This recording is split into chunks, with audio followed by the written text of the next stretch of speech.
Well, hello there, everyone. Welcome. It's currently 5 o'clock on Tuesday, which hopefully you all know as patch time for Guild Wars 2. Now, this is a really weird patch.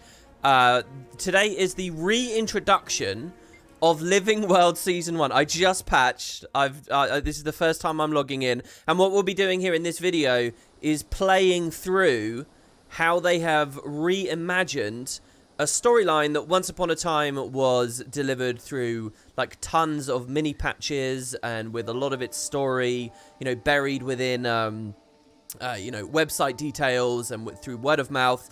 Living World Season 1's been this missing arc. You probably know the story. I kind of want to explain it all in full here, just for posterity, for people coming back, years off in the future.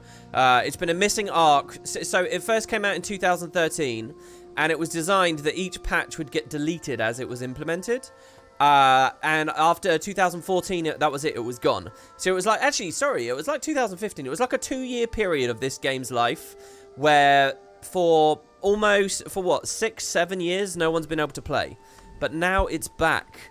So here, when I click Living World Season 1, look, aha, we actually have some stuff here. This used to be a placeholder update. So I'm going to check all of this out and see how it looks now. This is getting re-implemented throughout 2022 over the course of 5 releases, I think it was that they said.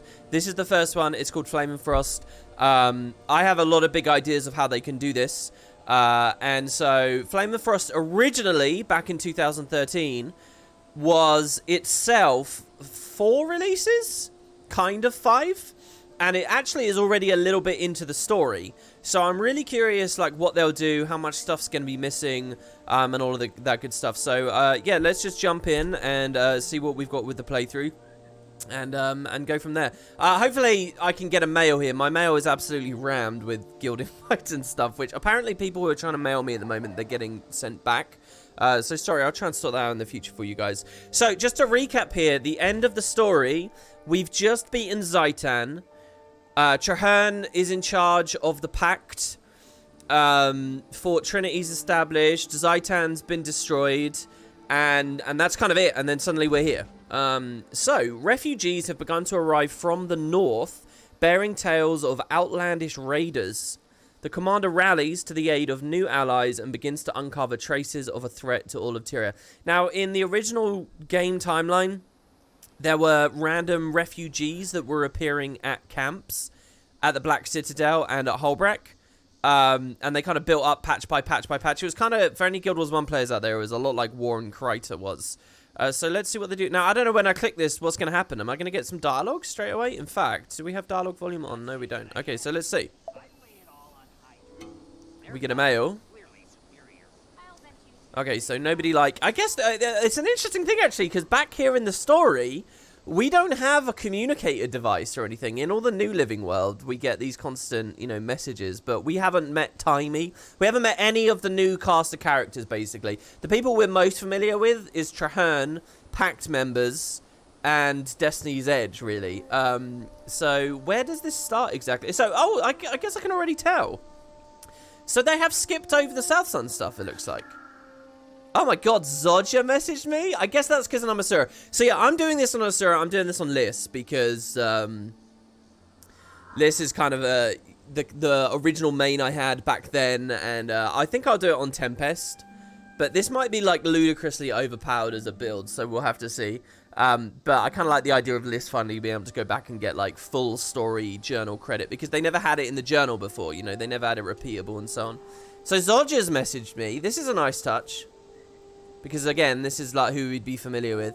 It says, call to arms, Savant, masterful sleuthing in the Wayfarer foothills and Diessa Plateau has led us to new insights. A Dredge and Flame Legion alliance, talk about unnatural.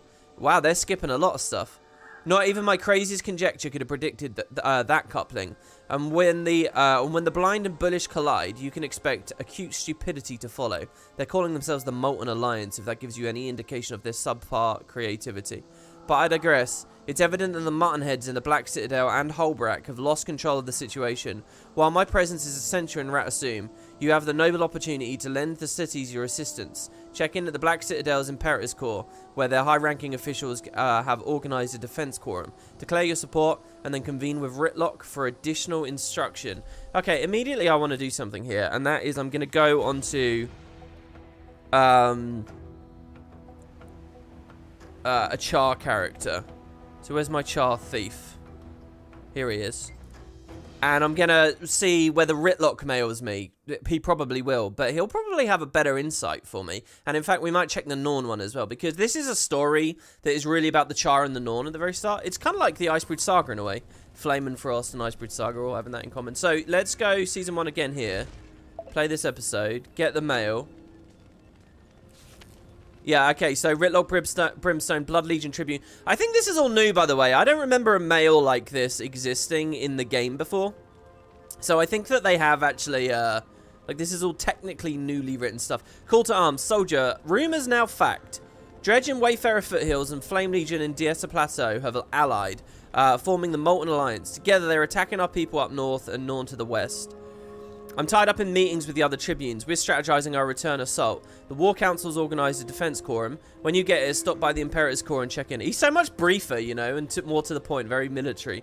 Listen, my fur's crawling from being holed up with these blockheads. So later, report to my office for a debriefing and a drink. I could use the break. Afterwards, feel free to start pulverizing enemy forces.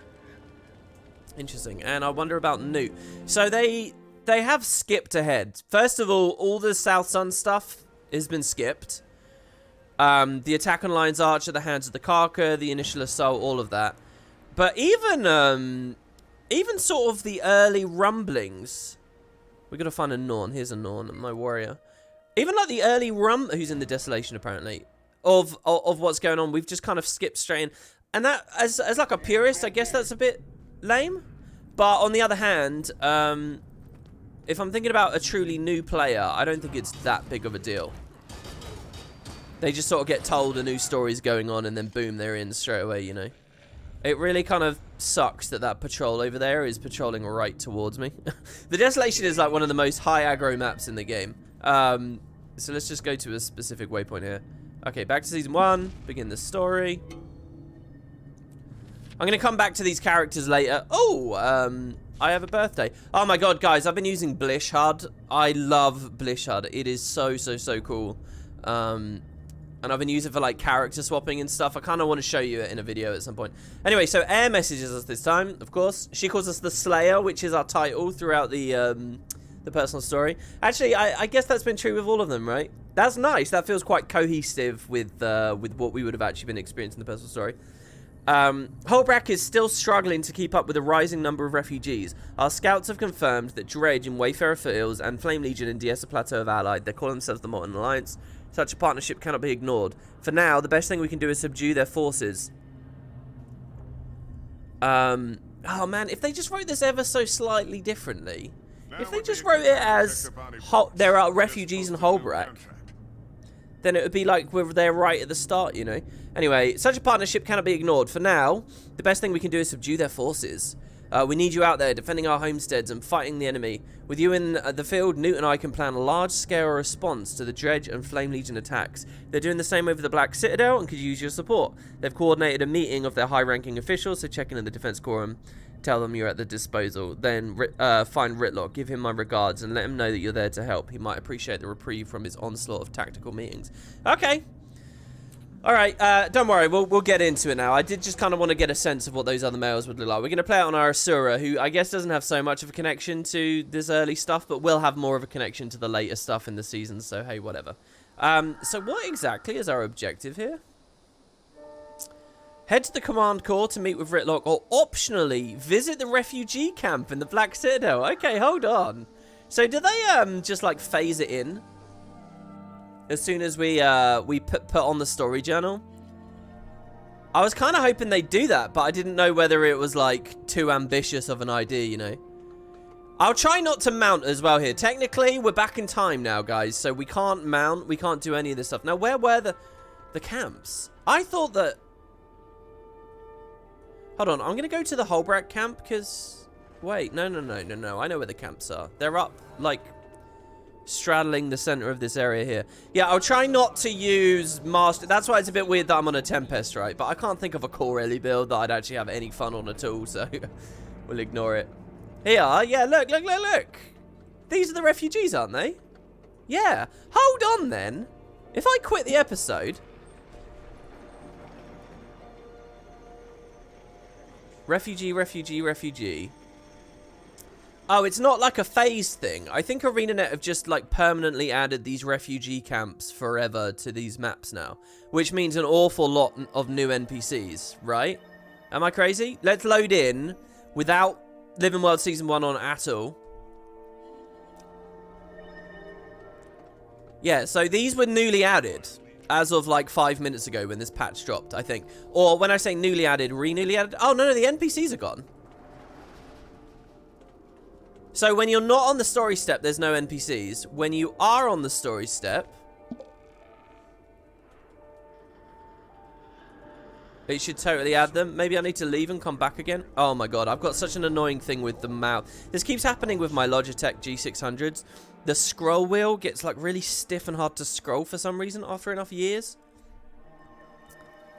Hey, come talk to me. All right, one more. I don't want to faff around too much, guys, but I kind of like looking at the nitty-gritty of how they've done this. Because I've been wondering about this for years, how they do it. And now here we are living it.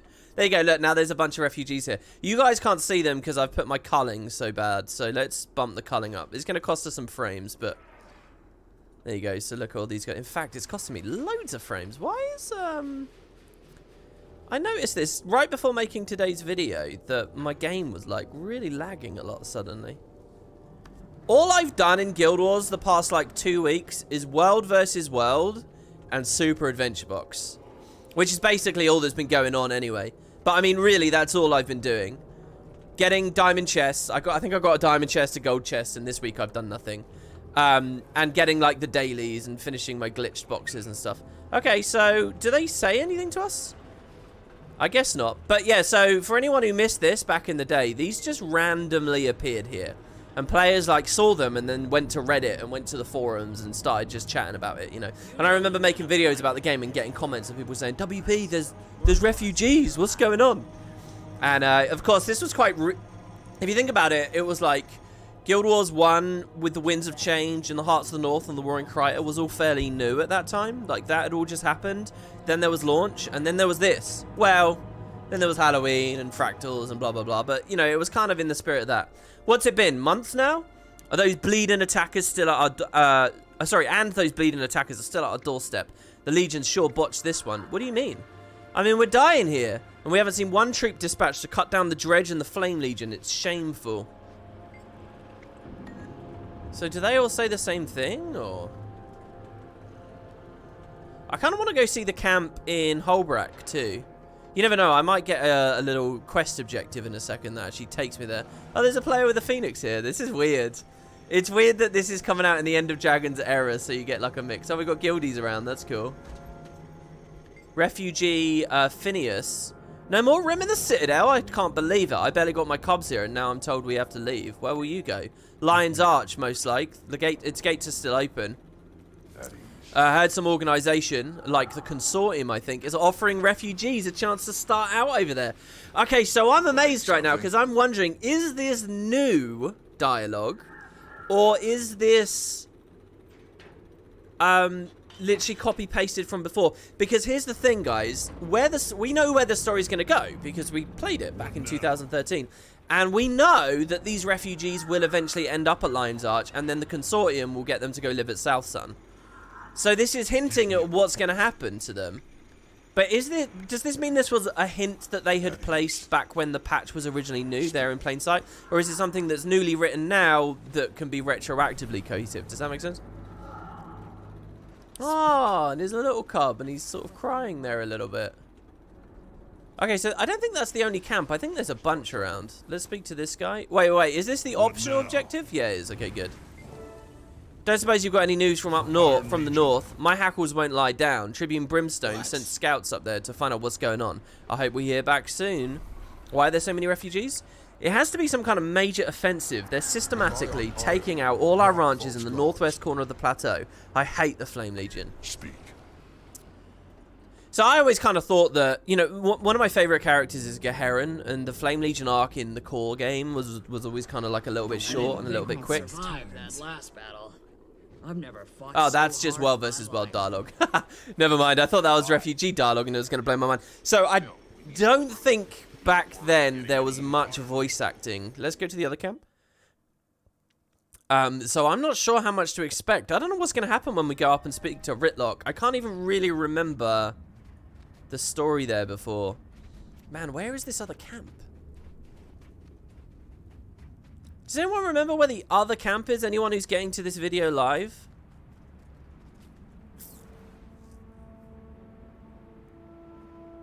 Maybe somewhere to the top right?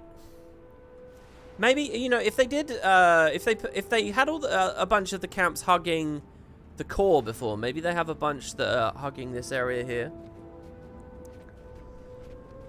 So also, I don't know, canonically, it sort of seems like right now, already the story is beyond the fixing signs bit. So when the Flame and Frost very originally started, we had, steam vents exploding out, and it was like, why is there steam around? And there were bodies that had appeared, and we were fixing signs. It seems like we've sort of jumped over that here, and we've already moved forwards. Into sort of the first main patch. See, I think the very first patch... Well, this place is quite interesting. I think the very first patch was just called Prelude. And it was in that you fixed the signs and so on. It was after that. A challenger worthy of crossing blades with me. No, I thought they were going to go off on a massive long conversation there. But I guess not. Are the refugees back behind the Bear Lodge? Is it behind the Bear Lodge? Okay, thank you very much to that. The person in the live chat there. Bella Delator. Did I say your name correctly? I actually think I recognize your name from Q&As. Or a name like that I've said in some Q&As in the past. I don't want to spend too long here. Well, I don't know how I want to play this, okay? I don't want to bore you guys, but at the same time, I'm really nervous that this is going to be really short and really thin to the ground. I'm really nervous about that right now. I think I can already tell that this is not the dreamy Season 1 re-implementation I I hoped it would be back with the video I made on it a couple of weeks ago. It's so weird that it's surreal to think about, right? Hasn't it been less than a month since that video? And now here we are playing. Behind Bear Lodge, are you guys sure? Well, I've one quick little look there, and then we'll go to Ritlock, who I'm mostly wondering whether we are voice acting for us right now. So, if they're splitting the whole of Living World Season 1 here into 5 parts, I think in this part we should at least see... Is this refugees? These are just locals. I don't think they're quite refugees. I think we'll get a dungeon. I think we're going to play a dungeon, which is always a fun, novel idea ever since I've been playing Final Fantasy. The idea you get a patch and you actually get some kind of dungeon experience. The full, uncut, molten facility without all the fractal changes. And I'm really interested to see how the scaling is on that.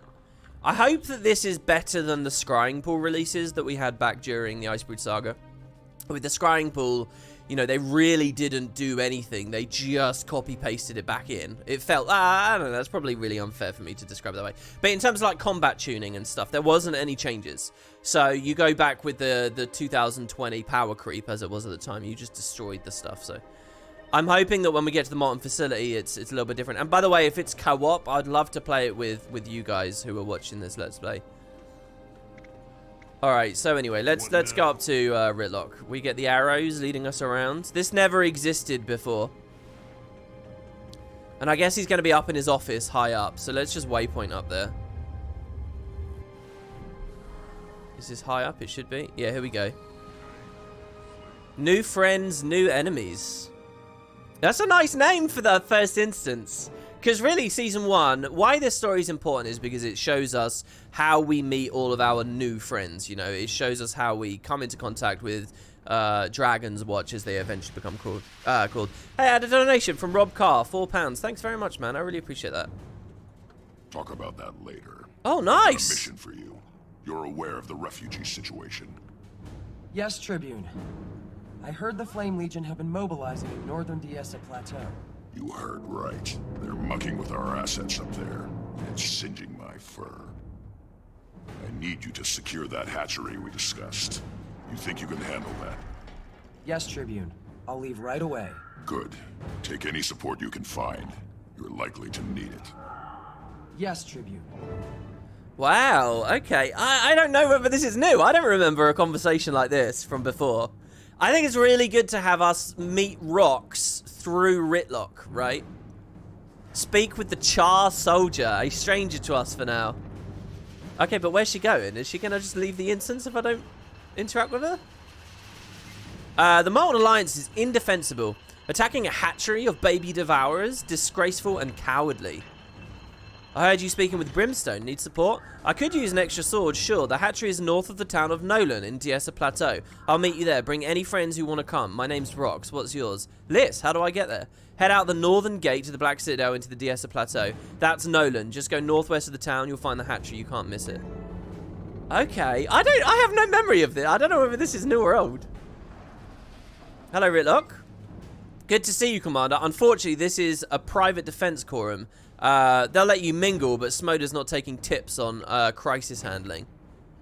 Oh, yeah? Well, on behalf of the Pact, I'm here to lend a hand. Wow, this might be all new. I don't know. I don't remember that. One of the problems of Season 1 back when I originally played it was they were very evasive about the Pact for a long time. And it was only when, like, the Lion's Arch attack was done that Trahearne appears for one moment and says, hey, yeah, we're just going to focus on dragon stuff, not other stuff. Any new info? Go ahead and check with the Tribunal for the latest intel. The short version, the Flame Legion's up to something. They're working with the Dredge, and we're going to hammer them back down. How can I help? Well, I got some fresh metal in the fire for taking real action. Meet me in my office once you've had your fill of the Tribunal. I've wasted enough time listening to Smoder bicker. Head into his office. Or can't I come over here? Oh, they're not going to let me go. Whoa! Defense Quorum in progress. No visitors, no exceptions. Not even for Pack Commander list? Sorry, Commander. I do have standing orders to let you through. Go on in. Nice! What do you want? Oh, I like that I can use my reputation now to sort of, like, get through. Burr and Smoder are at odds, while the rest of them are struggling to keep up. I'm not sure if you'll get a word in, but you might be able to pick a thing or two from the conversation. I'll mingle, see what I can overhear. Hold on, who is here? So we've got Maya, Torga. I don't recognize Torga and Fearon. Mac the Silent? I recognize Burr and Mia, obviously. What do you want? Blast those Flame Legion. Never would have expected them to ally with the Dredge. What are we going to do about it, Tribunes? I say we crush them. End it now before the coals get any hotter. This is weird. There's... Oh, no. I'm mistaken there. Almora thinks they're working out of the mines. She's sending us reinforcements too. I agree with Mac. We should focus on the Citadel. We can't be unprotected. For all we know, we're the target. Ericus the Wise. Oh my god, I kind of want to be spamming the wiki to see who these characters are. Huh, a representative from the Pact. Be careful, the Tribunes are passionate. I'll keep my head down and my ears up. Oh, that's nice. Is this Asura specific? Not Scotch. Hello, Smoder. What's a commander of the Pact doing here? A commander, not the commander. I thought you had dragons to fight. A little bird... This is really good as well. I like this. In terms of, like, players would be wondering at this point, why are we doing this, not fighting dragons? So lending a voice to that is really good. A little bird told me there was a battle brewing. That little bird would be correct. It's true. We're planning a war. An extra sword would be welcome. Describing this conflict as a war, I think, is a bit iffy. I say we flank them as soon as we can find them, that is. What are those vigils saying again? Something about holes? Mia, you talk to the vigil, right? Oh, these are going to be the representatives of the orders? The idea of sending in small platoons makes me nervous. We've already lost so many, especially if they're planning a larger assault. We need to keep our troops together. I'd bet my tail on it. Me too. And then Mac the Silent. Are you insane? We can't leave the city unprotected. The smart move is to send small platoons to deflect their attacks. Torga, what do you think? And then we got some Ash Legion aids. Some Blood Legion. Okay. At ease. So basically the Char are discussing how to deal with this new threat. Which unfortunately we haven't seen just yet. But that's fine. To chart, everything's a war. Doesn't matter what it is. Battle with a powerful enemy, war. Making breakfast, war in the ingredients. All war, all the time. That's fantastic. Oh, this is going to be another instance, is it? I thought I'd just sort of walk in there. God, I'm so scared of people just spamming through this at light speed and being done in less than an hour or something. You have to send troops. Oh, now we see Bram. My home. We're losing everything. People are dying. Who do you think you are, barging into my office like this? My people are hunters. They don't know how to fight an army. True, but that doesn't make me your keeper. You're in the wrong place. Go talk to Newt Whitebear. I'm up to my eyeballs in refugees. I'm Heir's son. I heard. I thought you would help. Heir has no son. Get out of my office, now! Oh, this is good. I like this too. The whole Heir has no son thing is good because at this point we don't know if Heir's ever had a son. So again, lending a voice to it. I like this. I like this sort of domestic conflict stuff.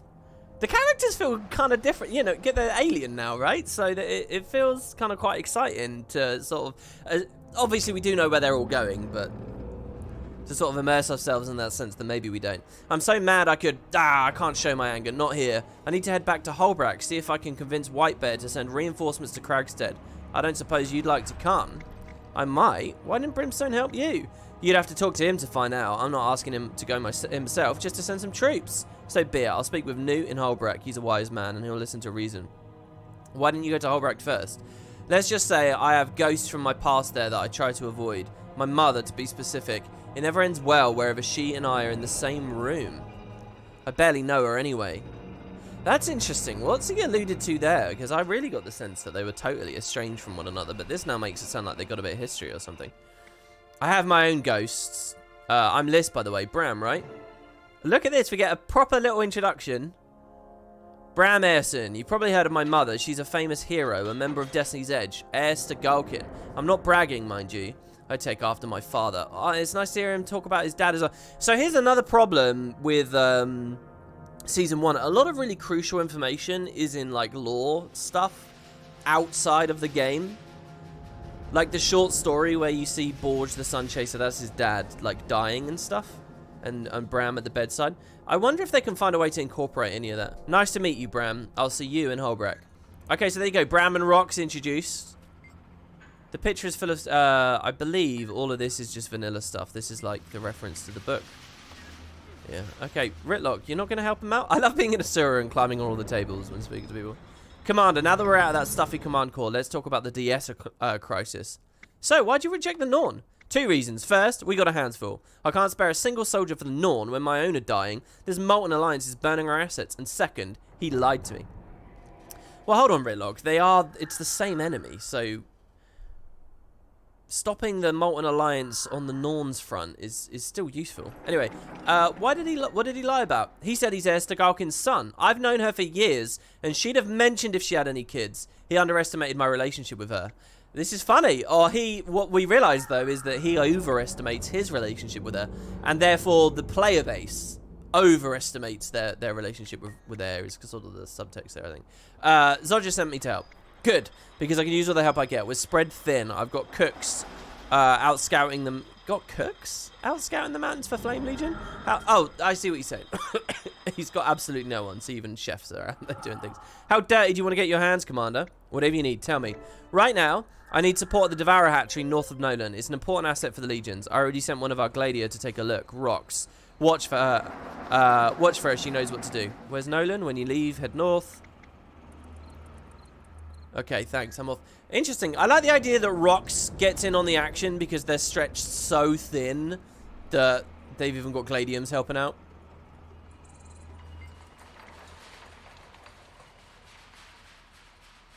Oh, he has new dialogue here. Doesn't seem like I'm getting any help from these Char.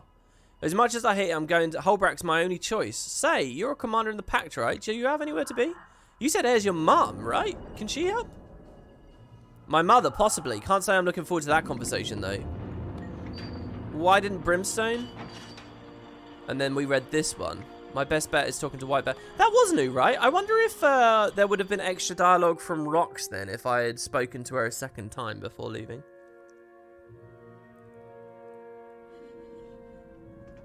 Good joke, because he has a kid and we have no clue either. That's a fun idea as well, actually, yeah.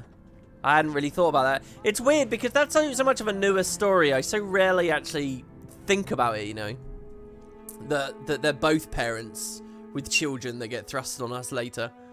Okay, so yeah, I just want to remark that one thing going through my head right now is back in the day, they had a different telegraphing mechanic for all of this. They were orange starbursts. I kind of just want to sit here and watch the endless stream of players running through from the... Look at all these people playing Season 1.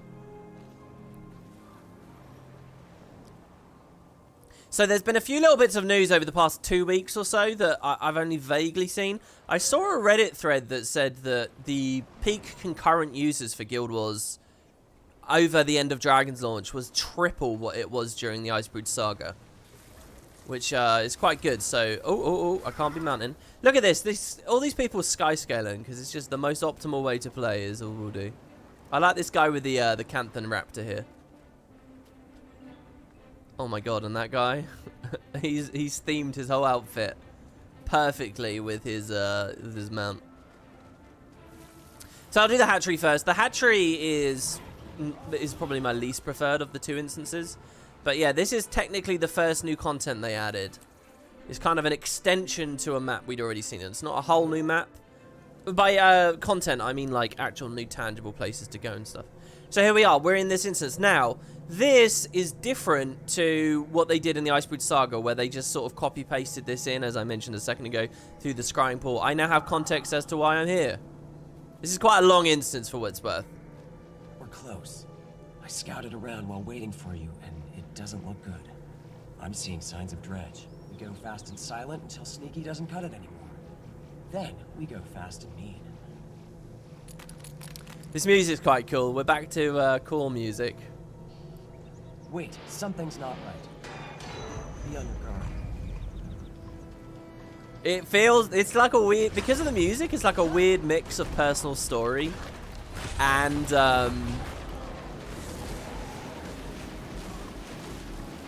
living world. Okay, so if I remember rightly here, there's just a ton of fighting for us to do. Just loads and loads and loads of fighting of the Molten Alliance coming out of the pores. So I have to say, I'm a little bit disappointed that... Well, I don't know. What better could they have done?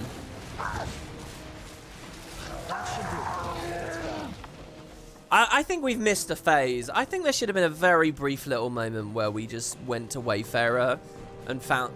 I think it should have started with, there's rumors that something's going down in Wayfarer. Do you want to go have a look? And you just go and interact with like 2 corpses or something. Interact with one sign and like 2 corpses. Maybe you interact with a single steam vent.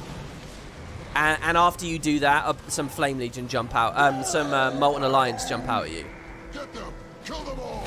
This is a bit unceremonious. It's a bit weird. Like, I don't know. I'm nitpicking.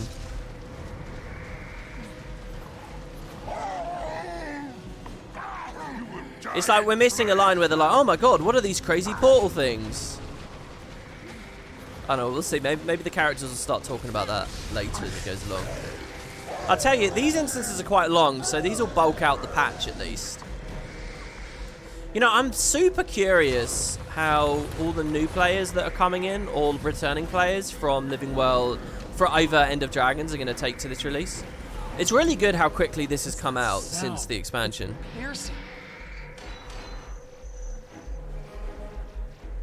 Ironic that I'm fighting people with fire. Hurting the Devourers.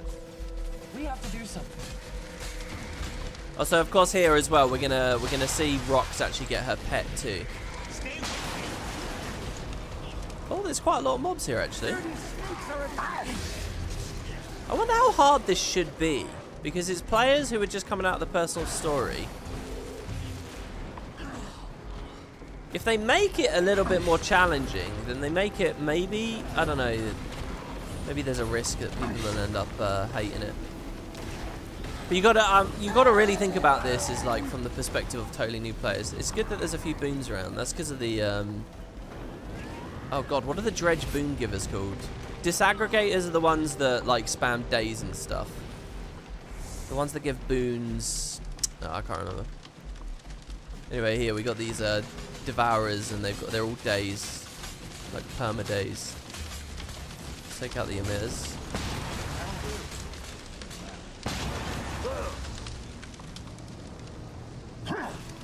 Okay, what's my main goal here? To take out the emitters? Oh wow, look at, did you guys see the egg shaking in there? Why is it shaking? I think that's just a rendering thing, actually. I think it's the glass is being kind of weird.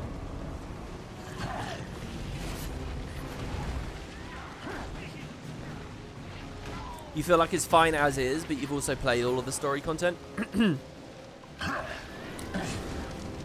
Wait, are you suggesting that someone's already beaten it? No way. No way, the patch is only like half an hour old. There's no way that people have beaten this already. Surely not. I mean, maybe if you spammed, you could beat it. No, there's no way. No matter how fast you go, this is going to take you some time. I feel really weak, by the way, at the moment. I had a fun moment. Oh, maybe it's because I'm Divinity Runes, not Pack Runes, so I don't get the Fury. I've been doing DRMs as well. I don't know whether I told you guys about this, but I've actually been like working on those a bit more. And to tell you the truth, I've just been playing them on a Reaper, like a really, really damage-oriented Reaper. And they're so... I think I made one video where I was doing a couple of them on this Ellie. But the Reaper just does so much damage and is sturdy enough that it's actually much better to do the challenges on one of those. I gotta say, the hardest one is definitely the Snowden. The Snowden DRM. The timing on that is very tight. All the other ones, like, definitely, I've just been playing Reaper. So, as much as I love this Ellie build, I'm kind of, I don't know, I've been shaken about it now. I've got my doubts. Yeah, look at this. Secure the hatchery area, and we are only... Oh, no, it's like a capture point, so maybe if we're just quick enough, we'll be alright. If I can break combat, I'll change my rooms. I hear death calling your name. Oh, they're saying they have the context of what the patch was when it first came out 10 years ago? I guess so, yeah. I think that it's always going to be difficult for... Is it the shamans that spam all of this stuff? It's going to be difficult for us as veterans to really speak any truth to what this feels like for a new player. Like, extremely difficult. We can guess, but... I think the one thing to really consider is that the bar is actually pretty low for satisfying new players. As long as they've got content to play, they're happy to go through it, even if this is a bit long or a bit slow or slightly too difficult. If word of mouth tells them the story gets really good later or whatever, I'm sure they'll be alright with it. And besides, you gotta remember, this is free new content forever. There's no gem gate on this. Didn't they say that? I'm not imagining that, right? That wasn't just something that I wanted. This is always going to be here. So we still have an awkward moment where they get to Season 2. But this at least introduces them to Destiny's Edge, and then 2.0, Dragon's Watch. And they'll want to go further. Okay, so you might think that's it, but... We had no warning. They came out of the ground before we could sound the alarm. Dredge and Flame Legion. Your warband? Was stationed here, yeah. Some are dead, but the others barricaded themselves behind the south gate. Here's the key. The invaders were in pursuit. We have to... You're wounded. You stay here and warn away anyone else who comes. You will go. I was looking for some food there, but we don't have any. So yeah, you might think that that's it because that was quite a long fight, but actually we've got like a whole other wing of the hatchery to go to. It's not that the hatchery's bad, it's just that the mission itself is a bit slow. And it's that the other instance we get, Cragstead, is really cool. I don't know why, but I've always just thought Cragstead was like a beautiful place, you know. Nice town. I can't take care of you right now. It's big, it's more sweeping as well. I think that helps. This is very, like, constrained. There's the gate. Let me handle this. Oh, yeah, this is a double release because it's got the challenge mode strike. That's true. I actually haven't read the patch notes. I'll probably make a separate video just on the patch notes and my interpretation of those. Sake. Shoo. Get! I don't want another pet. Aww. He's just called a baby devourer. I don't want another pet. Wait, so her short story. I don't know whether I should integrate those short stories into this series here. I should read them or something. But in her short story, you hear about how she became a gladium, right, in a mine disaster. Did she have a pet in that story and it died? Smell that? Something's not right. That's sulfur, and that means Flame Legion. They're near. Stay close. Enemy contact. Hopefully they do make all of Living World free. Also, you'd want all your gems back. You're the reason that it would never happen then. People having this, like, expectation that the devs need to refund hundreds of thousands of gems over, you know, 7 years worth of purchases that people might have made and stuff. It's just insane. If people have that expectation, they just won't do it. Because you create the possibility of a backlash. Your mindset. And you ruin it for everyone by saying that. I think, personally. I think at some point you have to say, well, look, you had the advantage of playing this stuff while it was exclusive earlier on. That was the benefit you were paying for, you know. You lock the studio into stuff like that, and you make certain things impossible, I think. But yeah, the short stories. You know, for years I was pushing for lore books in this game, like a UI for them. And we have it now. But one of the reasons I was pushing for it was so that short stories like that, like the Requiem ones we had in Season 4, right when the lore book stuff was new enough, it was so that that stuff could be integrated. And I don't know, I can't imagine that they would do it. It would be cool if they had just put a little book here, you know, you press F on the book and it has the short story text. I don't know, that doesn't really make any sense. That'll do. Surrender, female. You're outnumbered and outgunned. I don't think so. I've seen things scarier than you come out of my pet. This is cool. Seeing a dredge that hates women, because the misogyny thing is a Flame Legion thing. So seeing a dredge that is now espousing the Flame Legion side of it is really cool. I wonder if in Cragstead we'll have a similar... I need to use my signet a lot more. I wonder if in Cragstead we'll have the reverse situation. We're going to find a char there that says something dredgy. What would they say? I don't know, something about freedom or going on about the Molitariat. Oh, we're getting Super Adventure Box stuff. By the way, the Super Adventure Festival is just ending now. I think the last video I made was right when the patch came out. Look. And this video I'm making is right when the patch leaves the festival. They took some of the workers away, alive. I have to secure the hatchery, but then I'm going to track them down. When I find out where they took the prisoners, I'll contact you. I like how much might we gave to the baby devourer here. Come on, bud. Let's get you something to eat. Aww. And a new companionship forms between the two of them. Okay, new friends, new enemies. Oh, and we get the refugee child's drawing, which you can double click for karma. This was kind of a fun item back in the day. Lots of people found it funny, the idea that we were consuming it, we were eating the drawing or something. There was multiple bits of fan art that I remember. Would have preferred to take that one back to Tribune Brimstone alive, but at least we're not walking away empty-handed. The Molten Alliance is taking prisoners, and we need to find them. What about the hatchery? You're good to head out. I'll finish securing the hatchery, then I'll start asking around where they might have taken the prisoners. There's no way I'm letting them get away with this. Count me in when you find out what's up. Okay. We also have this guy over here, Scythio Quicklash. Damn good thing you came along when you did. They were about to kill me when they heard the commotion you were making up by the front gate. Looks like everyone else is either dead or taken. Oh my warband runs this place. I can't leave. Please, if you can find a way to rescue any of those who were taken, do so. And make them pay for our pain. I can't be the only one who left. I can't be the only one left. I just can't. This is quite cool. We're meeting Rox, who's a gladium, who has lost her whole warband. And in her opening story, we see this guy going through the same experience. So we sort of learn what happens with this guy, and it gives us more context for what happened with Rox and what Rox went through, even if we can't read the short story. My warband and I maintain the hatchery. We care for our baby lashtails.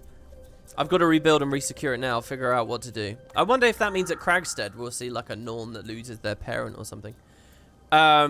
What happened with the attack? Surprise attack. I was off duty, taking a nap, when I heard yelling. I ran out to see my warband running up toward the training grounds. I headed to the hatchery and And then what? I got knocked tail over horn by one of those damn Flame Legion portals. I tried to fight, but a dredge hit me with a sonic blast, and I went down. I can't believe I survived. Guys, I don't remember this dialogue in the scrying pool from the Icebridge Saga. You know anything about the Devourer following my friend around? Every batch is a slightly odd one. That little albino Lashtail is quicker than the rest, smarter too, but shy. Never really took to anyone like the rest did. Seems like he's found somebody he likes now, and I say good for him. Oh, so there you go. They're two weirdos together. By the way, I always say this word wrong. Kerry always laughs at me for this. It's albino, right? It's not albino, because I think I say albino. Do you have any idea why they attacked? Well, the Northern Nolan hatchery is primo. We hold the record for the most clean hatches, and we've got a reputation for training them right. The Flame Legion knows the damage a well-trained warbeast can inflict. That's reason enough, I guess. Got it. So, of course, in the open world, you find a few other hatcheries and places around, but this one's a really good one. Okay, cool. That felt pretty good to me. I was worried that would feel like a slog, too long. That felt pretty good. I can't imagine people hating that or finding that too grindy or whatever. Especially considering the bar's quite low for their expectations right now, considering the quality of the personal story. Read the letter from Ritlock. Oh my god. Okay, Ritlock said, Commander, here's the route to the hatchery. You can meet up with Rox, the recruit I mentioned. She's not in trouble. I just want to make sure you know how she'd be appreciative if you did. Whatever this Molten Alliance is up to, I don't like it. I'd send more soldiers with her, but we're up to our fangs in refugees. Rox is capable, but I'm more confident knowing you got her back. Exit the city via the northeastern gate that leads to Diessa. Pass through Nolan. So were these males like some of the males you got breadcrumbing you around originally? Rock says, thanks! I wanted to thank you for assisting me at the hatchery, especially since it was a warband test. I would have failed it if it weren't for you. Sorry, it was a warband test? This was the first stage of my trials, which means I owe you, big time. I'm still shocked that Brimstone is even considering me, but we've got bigger fillets to see. Sorry, am I really stupid? When were they talking about her trying to get into his warband? Have I just read all that out loud and not taken the information in? Or is this... I've been talking to a few Vigil representatives. They're closing in on the current location of the Molten Alliance headquarters, at least one of them. There are hundreds of thousands of old mines in the lining the Shiver Peak, so it might take a little digging to track down the right one. Regardless, when I find out, you find out, and then we take the fight to them. Until then, rest up. Oh, this is quite cool. I love that description of hundreds of thousands of old mines. That's a huge number. That's pretty big scale. I like that. Okay, and then finally, let's delete both of those. Ritlock messaged us again. He said, I need a message carried. As long as you're headed to Holbrack, you're going to... sorry. As long as you're going to Holbrack. You are going to Holbrack next, right? Give that mangy old mutt, Newt Whitebear, a message for me. Tell him I've got Norn refugees showing up in my office, and I don't appreciate it. Especially ones that claim to be Heir's son. Oh, and I wouldn't protest if you hefted a Norn ale for me while you're there. It's far stronger than the watered-down dirt we got at the Citadel. Ritlock. This is cool. I like the idea that some Norn would lay claim to legends of the past as a part of their lineage, because that's like a huge part of Norn culture. So it's kind of a known thing that some Norn do that. And so therefore, when you see Bram come into your office and say it, you're immediately distrustful of the idea.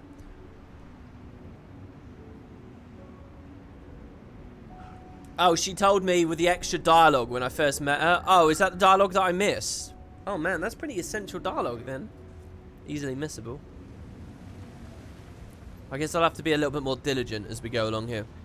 Okay, so now we can optionally visit this refugee camp.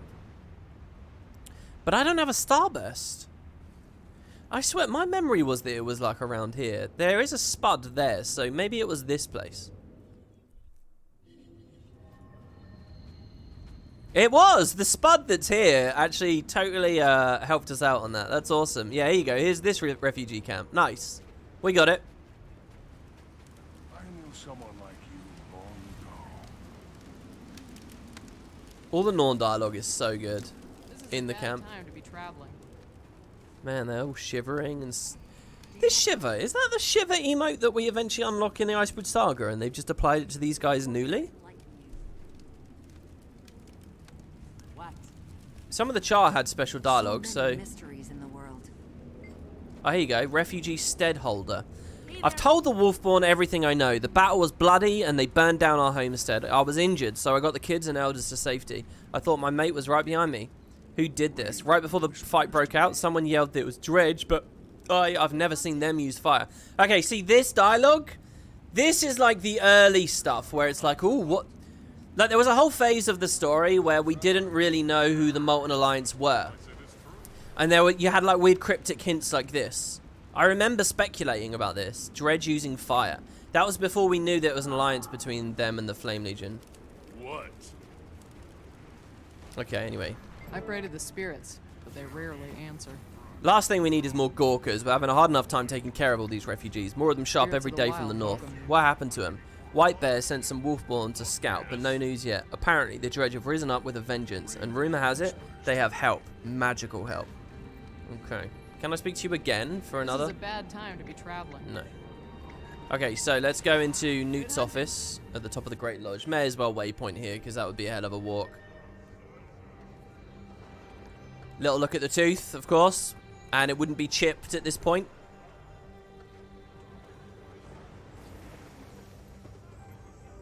I pronounced albino like a Spanish speaker would. Are you making a joke there, are you? All I'm asking is that you send a group of Wolfborn to Cragstead. Dredge and Flamechar are burning our homes. I am well aware. The smart ones are evacuating, coming here, where we can protect them. The smart ones? You mean the wounded and near-death ones? The fierce are fighting, dying. I'm sorry, I can't spare anyone. Perhaps there are others who will help you. What about you, Heir? Bram, you need to stay here in Holbrook. The people of Cragstead will... No! You stay, cowering around your bonfires. Soon as I restock my supplies, I'm going to get my people. I didn't mean... There's a lot more, Who was that kid? My son. Dun. I see the resemblance. He has your stubbornness. There you go. Dun dun dun. It is true. She has a son. There's a lot more voice acting than I thought there'd be. I quite like that. Air says, Holbrook hasn't seen an influx of refugees like this since the Dragon's last flight. We're overwhelmed. Not to mention the extra... Wait. Holbrook hasn't seen an influx of refugees like this since the Dragon's last flight.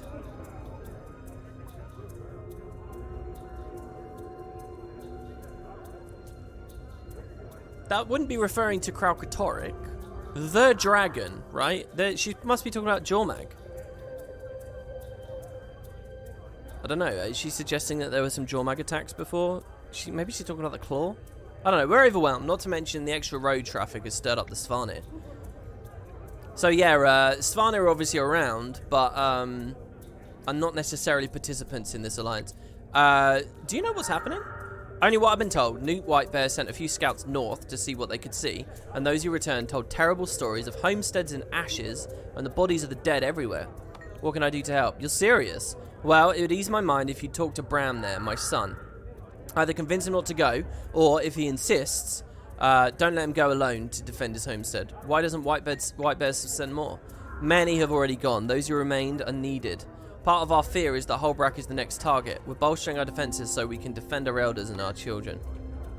Man, there's a vibe of like real strength to the Molten Alliance that I'd completely forgotten about. Welcome to Holbrook. What brings you here? I'm here to offer my services. How can I help? That kid, Bram, he was requesting aid. He's got the idea that he can defend his homestead from the Molten Alliance by himself. If you're not too tired to fight, go with him, please. Sounds right up my alley. I consider it a personal favor. I'd send reinforcements myself, but we can't spare the bodies right now. The kid has it in his head that he can do it on his own, and I assure you he can't.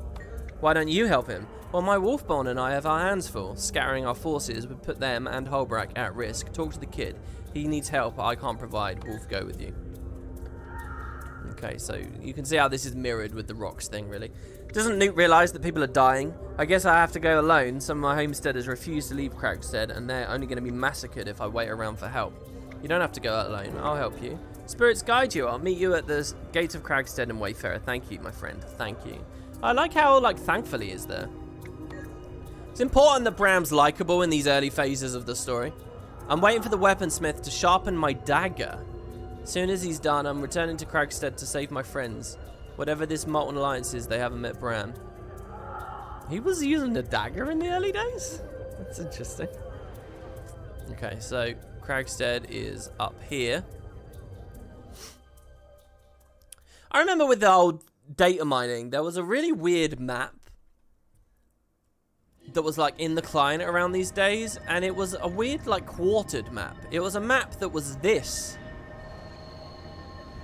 Seriously, it was 25% Diessa, 25% Wayfarer and Cragstead, 25% Frostgorge, and 25% this map. With that lab, you know the jumping puzzle lab thing? That was also under, technically, an engine is here. It's just the weirdest map. It was like this, and Cragstead was kind of in the center.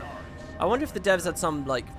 I have no idea why that existed or what was going on. Okay, so I just want to point out, the original start had us in this area, and finding bodies around, fixing signs, and looking at the steam vents that were erupting around, like such as this one here under my cursor. You might not be able to see it too well right now. I probably need to move a bit further forward. Here, this one. There's a rockets in.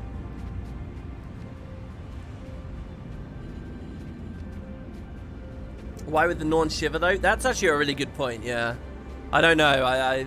Maybe they didn't think about that. About for the Cragstead. Maybe it's not a look, it's not a cold shiver, guys. It's a fear shiver.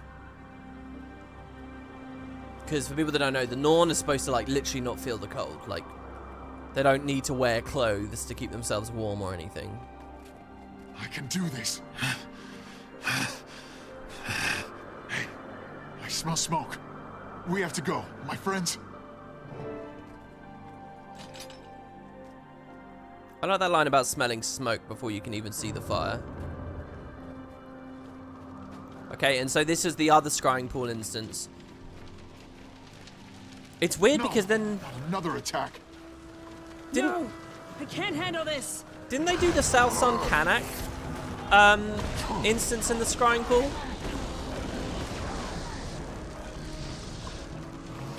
But we've skipped over that. So I guess what they'll do is they'll... So someone on the Discord, on the Spud Discord, was saying that there might have been some, like, announcement.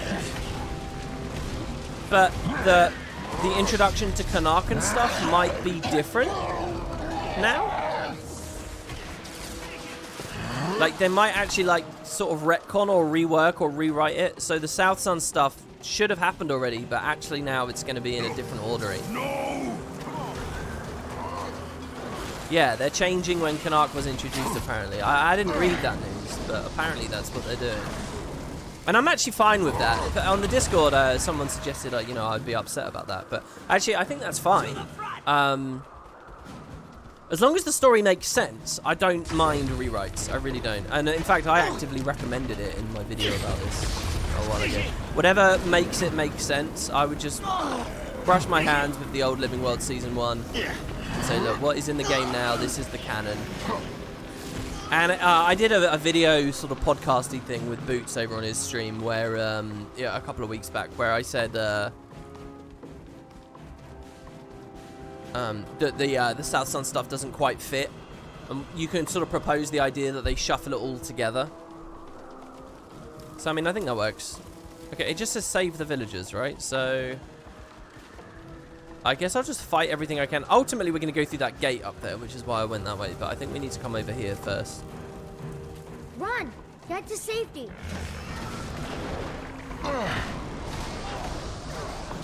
Well, there are kids here. Do we see one of them lose their parent? Engage pursuit.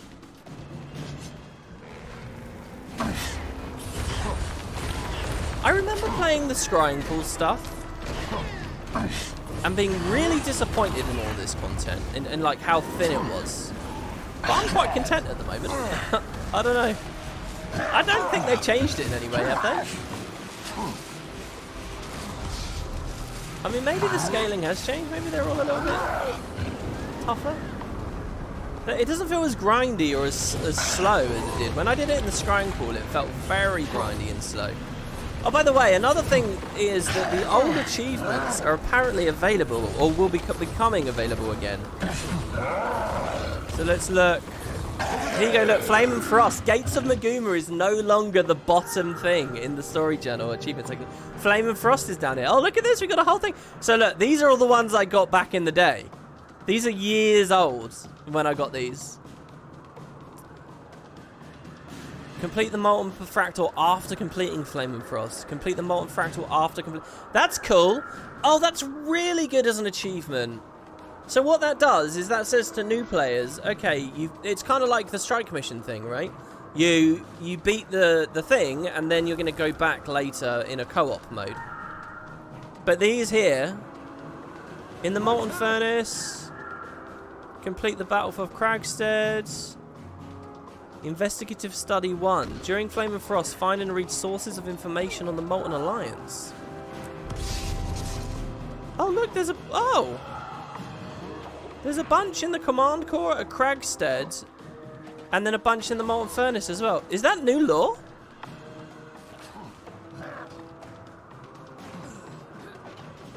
Stabilize Diessa Plateau against the Molten Alliance by completing events and returning audio logs. Hey? There's events in Diessa? Oh, we got to keep playing and see what this does. This is really interesting. That looks a lot meatier than I thought it was going to be. Oh, if the achievements can sort of spread this out into 2 days of content, at least one day where you play the story and the other day where you come back and you finish those off. Oh, the other thing as well is, what's the meta reward for this? Fused shoulders? No way! So, back in the day, there were the fused gauntlets. They're giving us fused shoulders now, are they? They look interesting, I guess.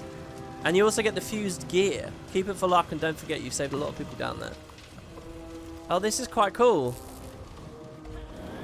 Okay, sorry. We've got some kind of defense icon here we probably want to go deal with. It said that one of the pieces of information was here at Cragstead, so I don't know whether that's going to be Cragstead here in the instance, or Cragstead when I return later when it's not in the story mission, let's put it that way. Or whether it's just as a regular instance. So we'll have a look. Sonic Periscope. Here's a bunch of the captured villagers. Show no mercy. So this is essentially another big conquest capture point thing. Sounds like trouble.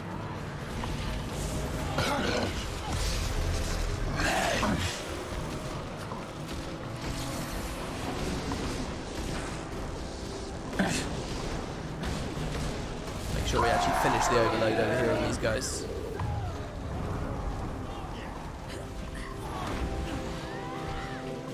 I gotta remember to initiate the fire overload, because what that does is that procs the sunspot, which is traded to be stronger. I'll taste your blood. So it's an immediate burst of damage plus some burning, some considerable burning too. Look at his burn here when I stick it on. The other burn.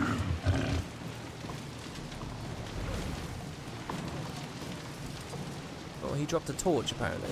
That's interesting. Can I use this torch on anything? Can I light a brazier or something? Oh my god, To my the falls side. all the way over there. Oh, I should have used the 2. I think I could have thrown that torch if I'd used the 2. I love these Char using Ignite arrows. Ignite arrows was such an iconic thing about the Char in Guild Wars 1 to me. Like the sound effect that came from it, the Stalkers did so much damage. It was just really, really, really like engaging and memorable to me. So I like seeing that, you know, it looks like the fire attunement icon. This icon here. Follow me into battle. And obviously you don't feel it in the gameplay, because the gameplay is a lot less engaging than just standard experiences in this sequel. But I like seeing it there.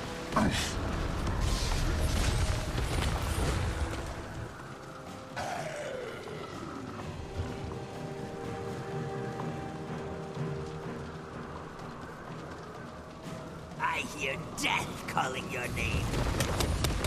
I hear death. Oh, he's gotta love the They pick like the goofiest faction in the game, the Dredge, with the goofiest voices to spin the first story off of. You're supposed to be in Holbrook. I came back for you. Where are the others? They were chased up the mountain. I couldn't move fast enough. I'll go. Will you be? I'll be okay. You be careful. Okay. So then we go up to the caves. And this is what I mean, right? Like, Cragstead's a big area. Wait, what? Oh, do we have to kill these guys to get into the caves? I don't remember this either, not even from the scrying pool. I guess this was here. So, as far as I can see right now, what this episode 1 is going to be, is we're going to beat this, and then I think they're going to take us straight to the Molten facility. And then I think that it's going to be done. I think it's going to be 2 instances plus a dungeon. And then all the side achievements. Oh, I love how he had that animation to actually shoulder tackle, I think. I mean, he was using Bull's Rush, technically.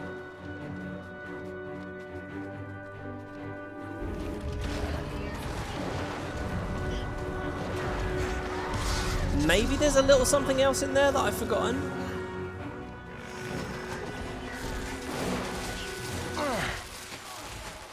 Those open world events are quite interesting. They might have padded it out a good amount. If you think about the open world events as like another little objective to do, and if you then think about, there's Bram talking about Wolf, by the way. It's kind of his patron, significant totem, whatever. If you think about the extra events, and then you think about the little fractal trip, kind of bulks it out a bit.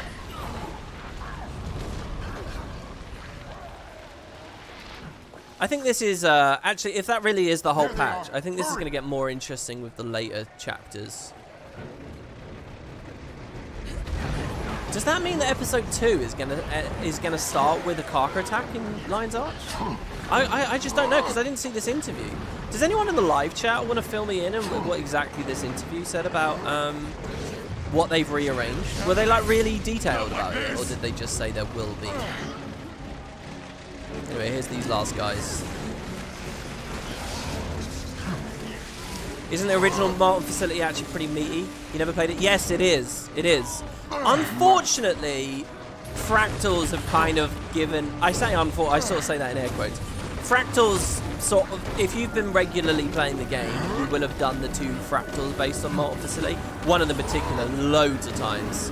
So, I think it's going to feel a bit familiar, and it's not going to... But it is quite meaty, and there are huge sections that we haven't seen. Especially after the Molten boss dies, there's a whole other bit of the dungeon. That's the bit I'm most excited. After we defeat the Molten Duo boss, we're going to have this thing where we, like, run along, and it feels like the end of Halo 1, where you're, like, firing the rockets into those vents and stuff. You're kidding, right? I'm really looking forward to going there. But yes, it's meaty. I'm surprised you can even lift that mace. This mace will be the last thing you see. I'm going to enjoy punishing you. Defeat the enemy leader. This is Caro's burnt grip. These are all kind of just generic names. They're not recurring NPCs or anything. Wow, he's actually got so much CC there. Oh my god, he's got loads of CC. So he seems to have a rifle. Oh, okay, he's firing flame tornadoes at me. I don't remember this from the scrying pool. Let's give ourselves a stab. Here's a break bar for us to focus on if we're a new player. There's... Oh, well, that's no difference after the break bars in the puzzle story. Oh, wow, this huge amount of knockbacks about. I sidestepped one of the tornadoes there. He's probably going to move again. I'd like to keep him in the fire tornado as long as possible. Oh, there we go. He ran into the wall. Okay. It's so weird getting Super Adventure Book stuff here. Oh, my young wolf. We should never have stayed behind. I'm glad to see friendly faces. Come on. Let's get out of here. Bram. They took Ottilia and her family. They what? Where? Why? They're collecting prisoners. I don't know where they took them or why. I hate this. We have to help Ottilia and her family. But first, I have to make sure these Steaders are okay. I've got this under control. More personal story music. Okay, there's a dropped letter there. 2 extra bits of dialogue. There you go. The battle for Cragstead. We're making progress. That's a totally new achievement there, for what it's worth. Because I would have got that years ago if it was a recurring thing. That was close. I'm grateful you were here. We have to gather up the kids and let everyone rest and eat. Then we'll walk to Holbrook slowly and with weapons ready. Tell me about Bram. He's a good kid. His father, the legendary Borge the Sun Chaser, came to Cragstead with tiny Bram in his arms. I'll never forget that day. Tell me about the attack. They gave no warning, and many of our strongest died under the first wave. We sent kids and elders up the mountain. Shortly after that, those of us still standing followed, locking the gate behind us. They opened flaming portals and poured in on us. We had no choice but to surrender or die. When we saw that we could surrender and live, we chose to protect the kids and hope that help would come. Then what? Most left. They put some of us in their machines and took them away. We were next, but then you showed up. If you hadn't, who knows what they would have done with us. I'm glad you're safe. Talk to you later. Thanks for your help, friend. It would have been a lot worse without you on my side. I just wish we could have stopped those machines from getting away. This is cool, a personality thing. This isn't the time to whine. I think Liz is dignity mostly. You'll rescue them. We'll rescue them. Agreed. We can go after the ones that the Molten Alliance took captive, just not right now. Good idea. So what happens next? I'm going to get the survivors to Holbrook, make sure they get shelter and food, let Whitebear know we didn't need his help. Then I'll start looking for the Alliance base, save the prisoners. Why didn't everyone evacuate in the first place? They're too proud to admit they couldn't win against that enemy, and this is their home. They need. It's so weird the way a lot of the writing is. It's like non-specific, you know. That enemy. They need more of a reason to abandon. It's not always easy for my people to accept our own weaknesses. Cragstead's your home? Yeah, I've lived here since I was an infant with my father, Borge the Sun Chaser. He died when I was young, but I stayed here and lived with Ingvi Rugnar. He and his mate he and his mate taught me well. So, who's Ottilia? Ottilia? That conversation might require some ale. She's amazing, she's beautiful, and not interested. But she helped me work through some angst about my family, my mum. I owe her. Oh yeah, I forgot. He's got like a girlfriend. What happens with the end of that story? I can't remember how the Ottilia stuff sort of closes down. It's not there come season 2, right? Okay, let's see this drop letter. So this is new. This is definitely new. Oh my god. Wait.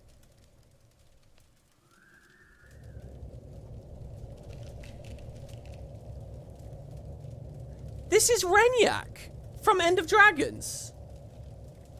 I can't believe it. Look, this is very cool. Wow.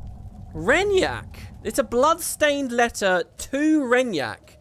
This was not here originally. This is written, this is like an early introduction to some End of Dragons stuff, right? I hope you're well, but unfortunately I'm writing with a knife to my throat. Sentius informed us that some adversary named B is having us march on Cragstead, a small village just outside of Holbrook. I haven't met such a character myself, but Sentius and Falks are shaken by B's sway. They're already facing enough pushback from the dredge, so for treating their women with disrespect. So we're taking a slightly more diplomatic route. I'll be leading the charge when they remain in the war room. When the place is burned to a crisp, I will deliver the supplies you called for. I must say, whatever experiment they have you working on that requires that much Deldrimor steel, well, it's going to take multiple trips to deliver it all. It's better be worth the trip. Go with the might of the rock, the will of steel. Your brother, Karos. Wow! Okay, so here's my interpretation for this. Renyak is an Aetherblade that we meet in End of Dragons, okay? So, the story here, this is a little bit spoilery for Living Wild Season 1 here. Scarlet's already set up the Aetherblades, but they're off screen right now. So Renyak with the Aetherblades is probably building the Breachmaker, or the Marionette, or airships, or whatever, you know, any number of big things. That's what all this Deldrimor steel's for. And what we see here is members of the Molten Alliance communicating with the Aetherblades, supplying them with that stuff. So here the Flame Legion have been twats to the female dredge, and that's created some conflict with them. So hold on.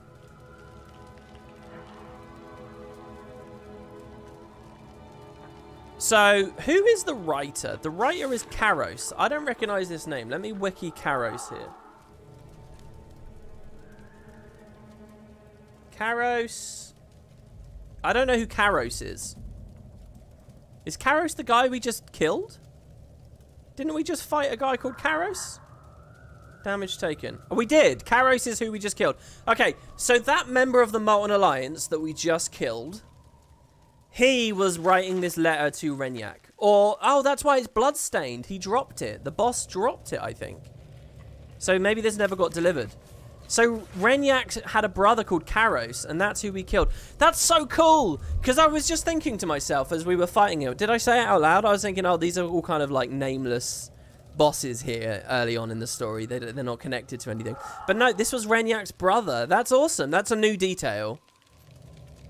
So Renyak had a brother who we killed here in Living World Season 1. But who's Sentius? Sentius doesn't get any hits on the wiki either. Sentius has informed us that some adversary named B. Who the hell is B? Is having us march on Cragstead. I don't know who B is.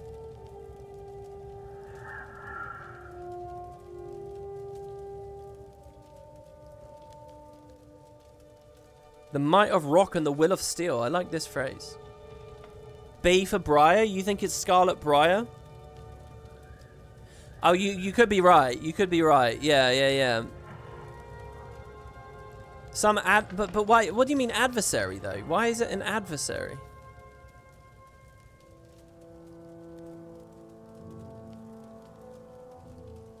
We'll read more of this as we go along. This just became really interesting to me.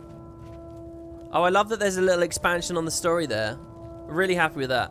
Okay, so leave the area to plan our next move. That's the one in Cragstead as well. If I remember rightly, there was only one in Cragstead. All the other ones are in the Command Core and in the Molten Facility. Read the letter from Agent Brandiber. Oh, here's Bram. He called us a legend. You're legendary. I mean it. Without you, things would have gone south fast. We made it back to Holbrack in one piece, mostly. As for the losses, we'll talk about that another time. But things could have gone a lot worse if we hadn't gotten to Cragstead when we did. Thank you, my friend. Thank you. The Vigil are here. Look how nice he is. The Vigil are here, and they're starting to figure out what's going on with the Dredge and the Flame Legion. They've collected a bunch of intel on Molten Alliance crafted weapons. They've got labs down in the mines. I'm guessing that's where they took the prisoners to. Anyway, I'll let you know when I find out where they hold out, so that we can track them down. I hope you still want to come with me. May Wolf have your back. Okay, and we get Agent Brandiber. Who's Agent Brandiber? Agent Brandiber is a historical NPC.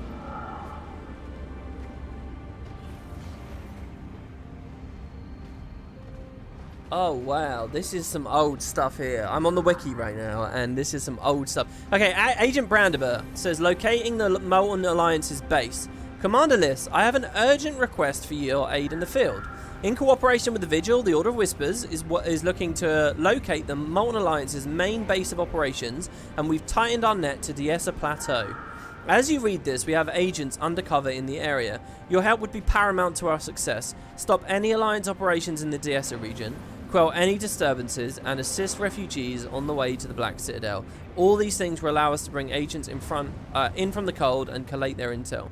In addition, I could use assistance on a matter I cannot discuss here. If your time allows, meet me near the Citadel gates. Okay, so we're about to see some of the open world elements of original Season 1 and how they have been re-implemented as permanent stuff in the game. Okay, so we have two objectives. Oh, by the way, the story journal here. Oh, I gotta read this. Okay, so we'll read that at the end, actually. We'll read that at the end. Okay, speak with Brandiber and complete events. Aid refugees, uncover intel in Diessa Plateau. So are these new events or just regular bog standards events? Oh, I mounted this. Sorry about that. Renyak is the boss inside Tongue, the Scrapper. Yes. In End of Dragons, he's not just the boss there. He's referenced a lot in the End of Dragons story too. You wonder how much new lore they threw in here to flesh out the story? Well, I think that's a really good question, Hardy83. I think that what they'll do, now that I've seen that, is I think that they're going to really take the opportunity to flesh out Mitrin, in particular Mitrin. I mean, this is perfect. This is exactly what they should do, right? kind of a worryingly long loading screen here for Diessa. Could be a suggestion that I've disconnected, or there's server instability, or there's some kind of bug. I actually, I started having this issue with the Super Adventure Box release. I had some loading screens just lingered forever. I thought it was because I'd started using Blish Hub, but here we are. And we've had... this is a bug that I've been having. I don't know what this is, guys. But yeah, it's an infinite loading screen. So hold on, let me just close the game down here. And relaunch it. Hopefully it's not like some new thing, but I've had that a couple of times. Sorry to have a black screen in the middle of the LP, but, you know, what are we going to do here? Usually when I just throw the loading screen back up, it will take me through the second time. This bug is for people with lots of character slots. You get it too. Oh, really? Is that what it is? Yeah, because I felt like I only started getting the bug once I started using a character swapping add-on on Blish Hub. Okay, so what are they telling me? Okay, I just get a progress bar. Complete events and aid refugees. What are these events that are nearby right now? I'm going to mount here because I don't want to sort of miss tags. You know what I mean? What we can do is just grab a couple of eggs, hand them in, and then this will count for us here.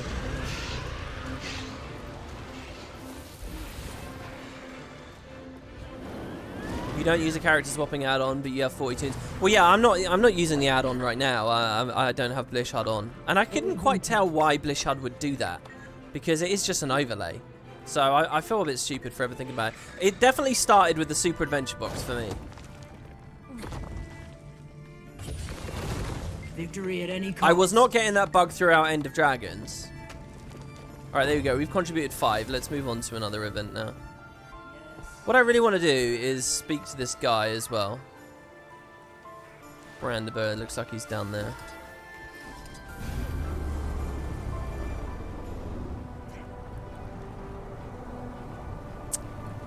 Which closes, by the way, in 1 hour. I still have a couple of Super Adventure Books videos that I haven't uploaded. Some of the coin parts. The unknown wilts in your shadow. Oh, that's a great line. The unknown wilts in your shadow. Silvari, Order of Whispers, introduction dialogue. Ah, Agent Liss. It's good to see someone from the Order in these parts. With everything going on, we need more friendly faces. So what brings you out here? My partner is undercover as a Flame Legion grunt. She's planting encrypted dead drops around the Wayfarer Fields and Diessa Plateau. Unfortunately, I can't collect them right now. Why isn't the Order of... shadows embrace you. Why isn't the Order of locating these drops? My partner is undercover of her own volition, so our resources are lacking. We're stuck. I need the drop data, but I can't leave here in case my partner signals for emergency extraction. Okay, so I'll help. Thanks. You'll find the dead drops all over. I'll start with the ones in Diessa and then maybe quell the Alliance threats around the area. I don't know what this is. I have no memory of this from back in the day. Was this a feature back then? I guess it was. The wiki page seems to suggest that it used to be. This is all old content I can see from wiki right now. I hadn't even been thinking about this. Commander, there are 6 dead drops in Diessa. There are 6 in Wayfarers. Make sure you received a translating device before heading out, or the dead drop messages will be unintelligible. My partner tried to keep them out of sight, but they shouldn't be too difficult to track down. Look near rocks, around foliage. They contain vital information for our investigation, so a sense of urgency would be appreciated. I'd focus your efforts on Diessa for now. I believe the Molten Alliance base is somewhere close, right under our feet. Oh, wow. So it's like, oh no, they've actually given me markers for all of them. Rocky outcrop north of the field in Graham Hills near... Oh, I like this. So we get the general area, and then the hint gives us a specific concept. But hold on, I need a translation device. Has he given me one? Know what cannot be known. This is quite cool. This is with every passing moment meatier than I anticipated it to be.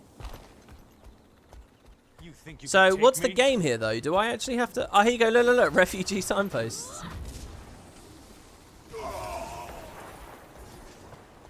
Do I actually have to play a game, or do I just look for something I can press F on? Well, let's see. Let's do it properly. We're near Old Gate and the Woodrun Glens, or it's going to be Caravan Wreckage. So, Fallen Tree north of the Caravan Wreckage.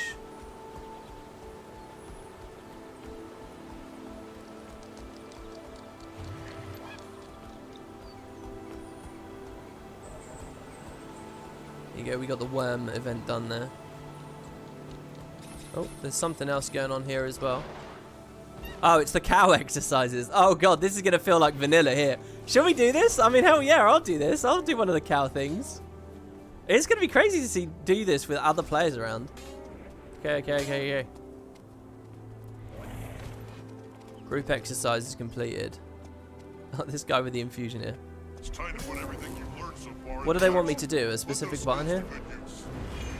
What does lick do again? I love these icons, by the way. These are all cool. Charge and heal yourself. These are such weird buttons.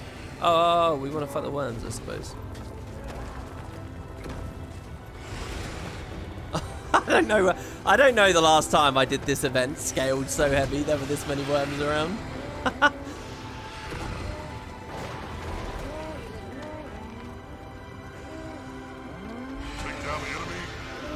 You do remember this part? It was a press F thing, but having done it when season 1 was with no guide wasn't easy. I'm gonna drop the cow disguise here now. That cow icon is so cool. It makes me think of Worms. You guys remember Worms? And like Worms 3D? What's going on here? Why can't I? There you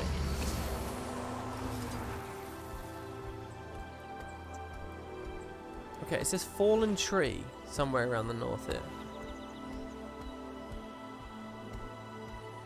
Of course, mounts and the better telegraphing have made this a million times easier than it used to be, for sure.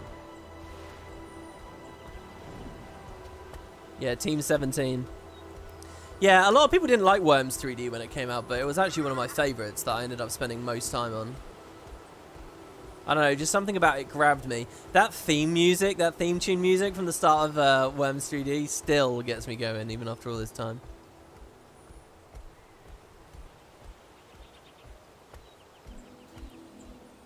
I don't know what to make of this. Because wouldn't it be...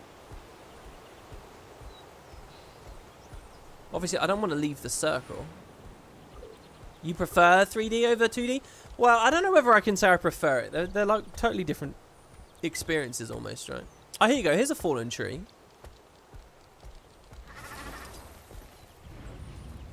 Oh, there it is. There it is. Encoded dead drop. Okay, and so they are fully telegraphed. I didn't know if it was going to be one of those things where you really have to look super closely because the text doesn't appear on the UI and stuff. But knowing that there's UI text makes this a good bit easier. It looks like they hid it though, so it is obscured. Using the translator, you decode a short message and send it along to the agent. And we can read it for ourselves. The Dredge and Flame Legion fought today. Cracks in their partnership are showing. Even in victory, their partnership's weak. Ideological differences. Okay. Some more information from the Order of Whispers here. This is kind of a nice. This is like you got like an Easter egg hunt. Speaking of which, by the way, happy Easter to everyone. I did not have an Easter egg this year. You got kind of like an Easter egg hunt that you can do here, and at the same time, oh, this one's really easy. I didn't even have to look at it. It's just there. You're making progress on the random events round. So are there no new events? Are there any events featuring the Molten Alliance on the map? Maybe I'll ask people in map chat. And anyone in the live chat for this video?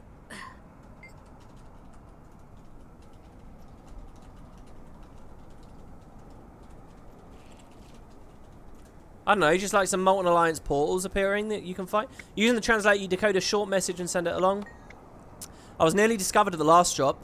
Flame Legion are getting suspicious or antsy. They don't like being this deep underground, away from the sun. Having balefire rituals more often. Oh, I love this. This is really great detail, isn't it? That the Flame Legion wouldn't like being away underground. And that they have their rituals, their flame rituals to keep them happy. I really like that.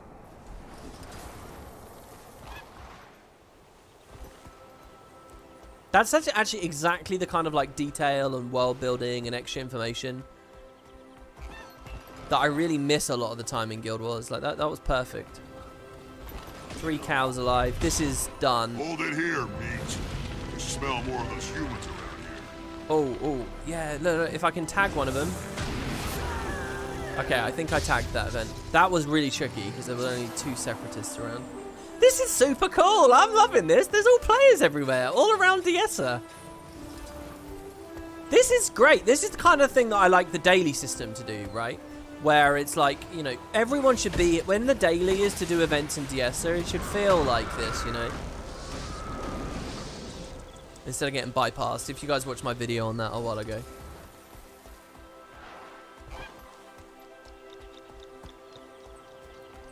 Oh, we've obviously got this one here. So this is a dredge event. My god, there's a lot of players here.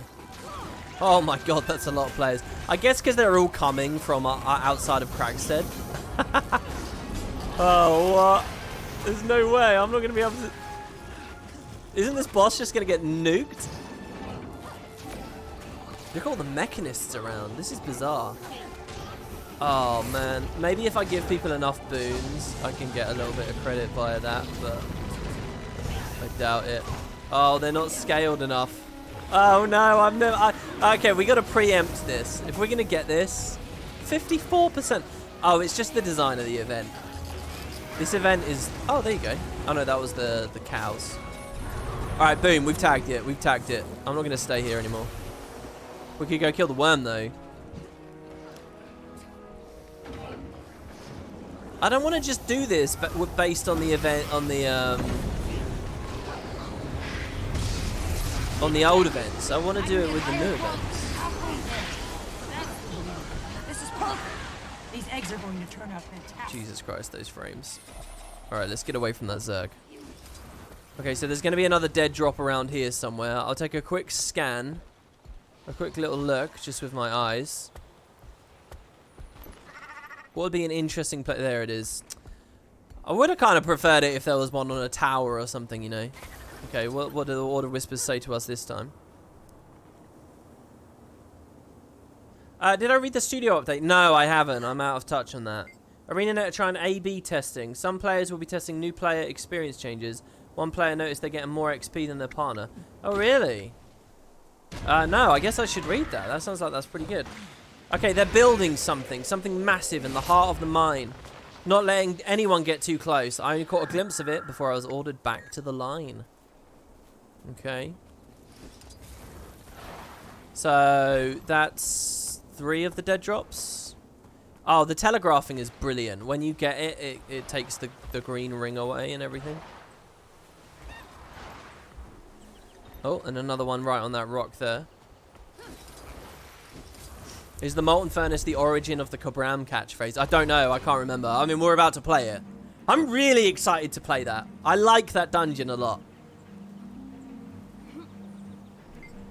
Using the translator, you decode a short message and send it along to Agent Brandenburg. Troop movements east, south, west, using caverns and digging machines to hasten passage underground. The caves expand for miles. I don't know how far they go. There's a lot of good build-up to the mine here. I'm really enjoying this build-up. This is the kind of build-up I wish that the Alliance itself had. But hey. You know, the fact that they've added that little lore journal there, introducing some of the Aetherblade stuff, is really good too. Because it means that they're sort of being breadcrumbed and they're being sort of trickled in a little bit.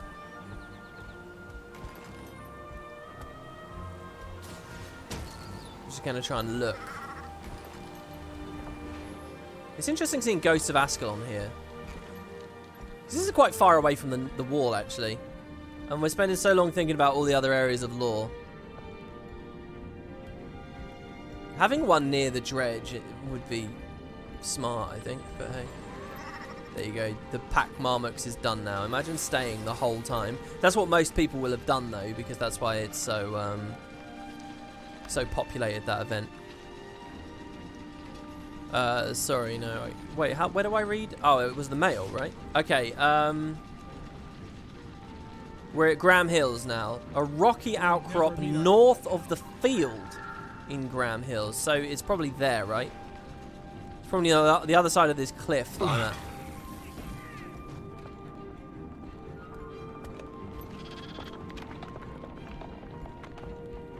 You genuinely didn't expect the dungeon to come back? Fractals took away so much dialogue, such as the Dredge doing his experiment. You didn't think they'd bring it back? I mean, surely they're going to bring it back. I mean, to me, it's not season 1 if the original... Because the Fractal is different, you know? It's Diessa experiencing a new sort of version. It's not the same at all. You know, the real uncut Molten Facility and Aether Blade Retreat. And it's like the Tower of Nightmares as well. I just can't understand people who think that there's no reason to do the Tower of Nightmares because the Nightmare Fractal exists. The Nightmare Fractal doesn't... It's just some of the same assets. It's a totally different story, and it feels completely different, you know. Oh, I guess I'm wrong. I don't... A rocky outcrop north of the field. Oh, maybe it's this. I got to be cautious though, because it's not a mount thing, right? You're not meant to be on a Springer.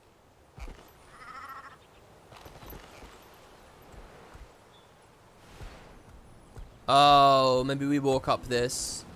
Oh, here you go. Here's one of the new events. Recapture the ranch from invaders. I don't know whether I'm going to get a tag here, but we do get to see it. Oh god, they're all dying too quick. If I don't luck out at the right portal, then I'm screwed for a tag. There we go. We got one. Here you go. Yeah, I vaguely remember these. Vaguely. Oh, that's a giant dead cat. Oh no, that's multiple dead cats.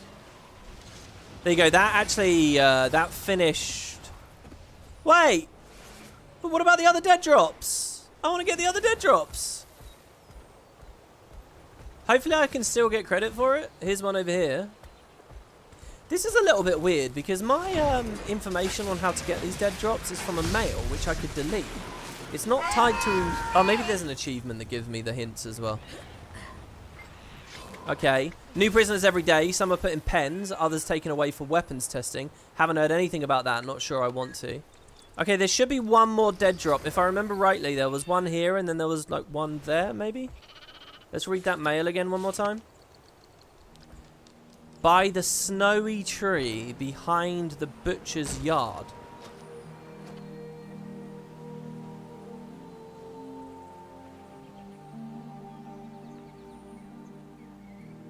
Base of a fissure in the rocky field north of the Bavarian estate.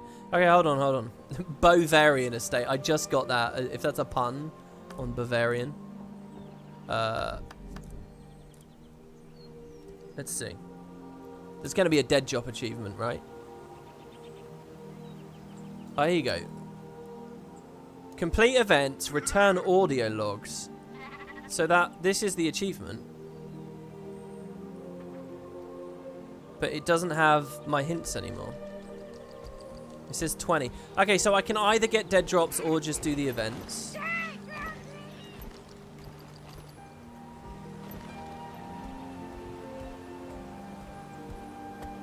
I can still get the mail, I just can't get the markers. Oh, that's a shame that you lose the markers as soon as you're not on the story step. And I don't even have any... Well, I guess I do have control. I just need to restrain myself. This is the back of the Greenwich Courthouse. Oh, it was nearby. Wherever it was nearby, but I think I've lost it now. I don't know.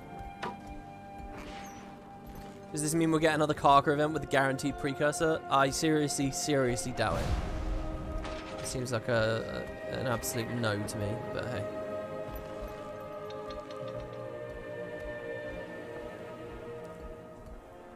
The point of this is for it to be a permanent addition to the game, not like a one and done thing. So the idea of doing a precursor event that's a one and done thing, it just doesn't make any sense. All right, well, let's read the letter that Brandibus said now. Thanks to your help, the Order of Whispers is now in possession of solid intel on the Molten Alliance. This intelligence has been safely relayed to Vigil forces in the field, and we're working on a plan of attack. I expect you'll be receiving an offer to join us soon.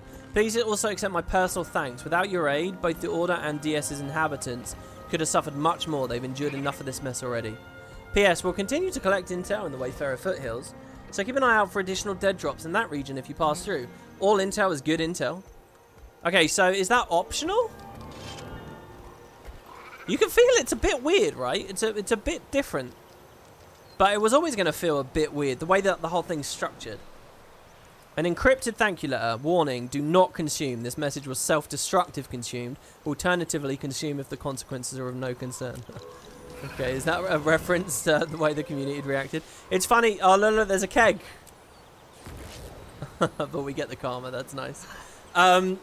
It's funny because what you guys have got to realize is we've gone through months of content already. This is how small and thin original Flame and Frost was. It was like, well, maybe I shouldn't say months, weeks. Okay, Bram, our time has come. Liz, I've been talking with Vigil about the attack on Cragstead. They've agreed that I could join the raid on the Molten Alliance, and now's the time. The Vigil's making surprise attacks against as many of the Molten Alliance's weapon facilities as possible to rescue prisoners and crush the invasion, and they need help. Join us. I'd be honoured to fight by your side once more. Return to Wayfarer or Diessa and watch for any indication that they found an entrance. Bring friends, lots of them. I'll be there ready to bust some molten heads, and by Wolf, I'm looking forward to it. This is interesting. This dialogue feels like it's kind of like dynamic event, meta event related.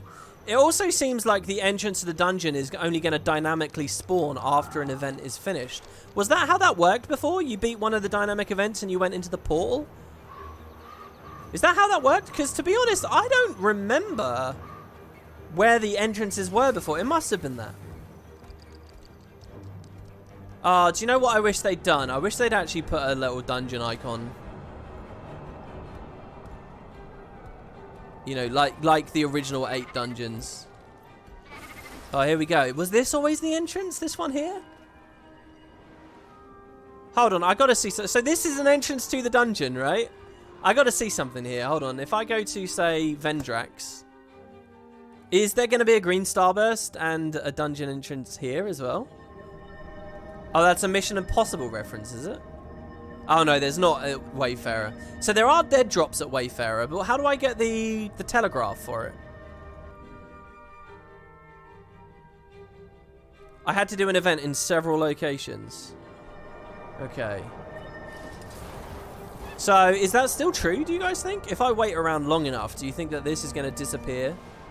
And then, oh, look, there's dialogue here now. There wasn't a second ago, was there? War Master Uma Threshgrowl. Hi. Hi. We got word you might join the fight, Commander. The Order's infiltrator got us keys for this drill, and we're going to take it straight to the Molten Alliance Central. Anyone else in there? A squad of Vigil operatives. Oh, and a young male Norn and a female Char, but they aren't affiliated with my team. They're determined to get in, though. So Rox and Bram made it. Good. Allies of yours? Well, if you trust in their abilities, and so does the Vigil. Good luck in there. Thanks. See you around. Okay, let's go on in. So I could do this 5-man. I could offer the people in the live chat to play this with me right now. I'm not going to, just because I don't want to break it by making it too easy.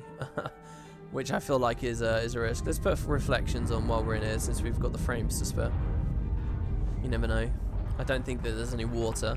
Okay, so this is quite interesting. This starts just like the fractal. This is going to be really cool, because we get to remember what this used to be like, but also compare it to the fractal. Except now there's a portal here, like this, that I can walk out, and it will take me to Diessa. So that's kind of novel. That's kind of a little bit different.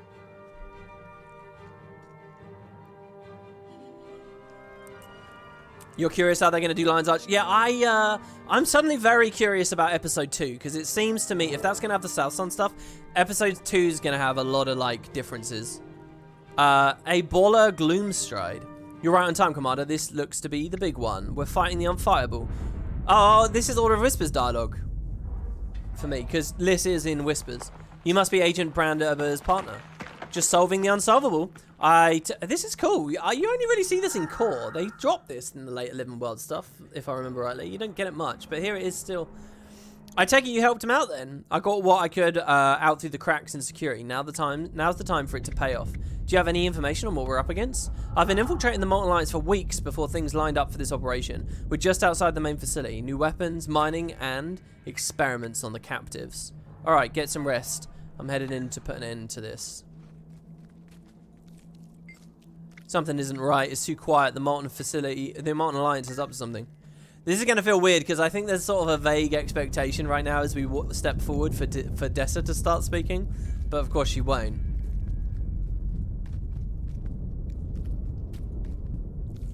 For great justice. Oh, that's cool hearing him say that. I'm hearing a lot of extra voice cues that I haven't for a while. One well-placed charge could bring it all down on our heads. We could be buried in here. Got no choice. Those Dredge are keeping prisoners. Some are friends of mine. Okay. I just hope that the Dredge and Flame Legion built this place for the long run. Okay, that appears exactly as is in the fractals, right? In fact, I guess these two are going to act exactly the same. Where it will be different... Oh, look at this when we press M. Hey, this is kind of cool. Okay, so I guess it will be different is after this room here. Because this is Fractal 1, and then Fractal 2 is this one. But what we're getting is, we get all of this is extra content, this is extra content, and whatever dialogue is in those places. Also, the way that it concludes will probably be a bit different. Let's see how they've done it, I don't know. We need to get moving. Who knows how long they'll keep the prisoners alive. Go tell that child we're ready to go. Now, some context as well for people who never played it in the past. You could grind this for a rare chance of getting the Molten Gauntlets. Which sold for a good amount on the trading post back then. Hi there. No time to lose. Plus, this place gives me the creeps. I don't like being underground. It's too dark, stifling. You and that hot-headed Norn ready? I want to move. We're ready. Let's go. This is kind of like a dungeon intro dialogue, right? This is the staging area. This is like... Usually, this is the moment where they say, do you have your party members? It's time. I'm gonna go check out that drill over there, see if I can get it started. The caverns must be beyond this wall. Why don't we just kabam our way through? You get points for enthusiasm, Cub, but that'll take forever. I know about these machines. Let me work some minor magic. Follow me. The actual furnace fight changed. Yeah, exactly. I don't know whether it will be the classic furnace fight or the new fractal furnace fight. I don't know what they'll do. It's an ambush. Not to mention there's all the stuff before the Molten Duo.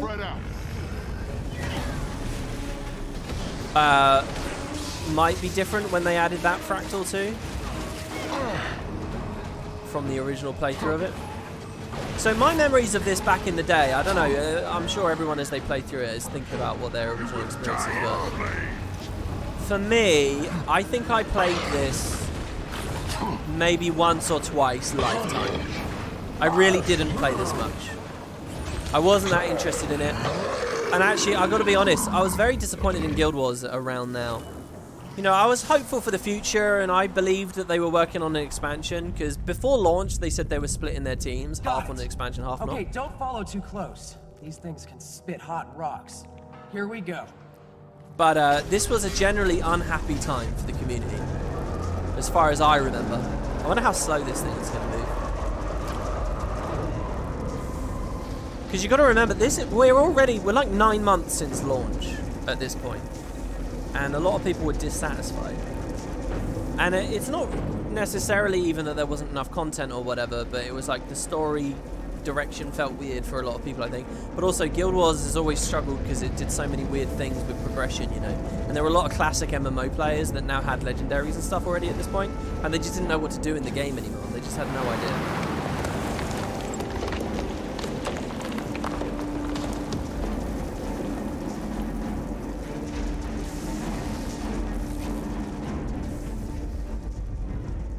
Do we go off into the side passages still?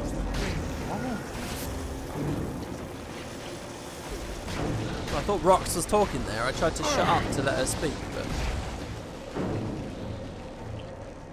Okay, well, we got with the Mithril. Oh yeah, there was, you could get Sentinel stats stuff as well at this point, right? Isn't that true?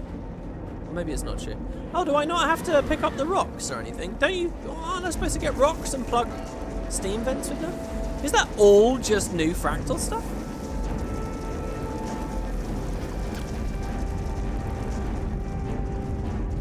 Yeah.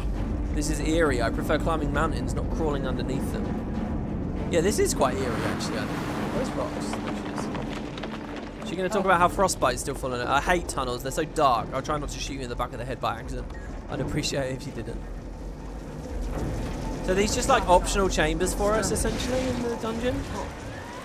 Back in the day, I have no memory of this, but I completely imagine everyone running over and mining these communally because, you know, getting the Mithril was so important back then. Oh, wow! There's an achievement for it. In the Molten Furnace story instance, find all of the hidden mining nodes. Oh my god, okay, I'll go back and get the other one then. Also, let's keep an eye out for the new lore, because there should be 4 journals in here, right? That was what we read? Oh, saw on the achievement thing? 4 of them? There's 4 here and 4 at the command core. Here you go, azurite crystals. I don't know whether they were originally there or they only came in with the fractal side of things.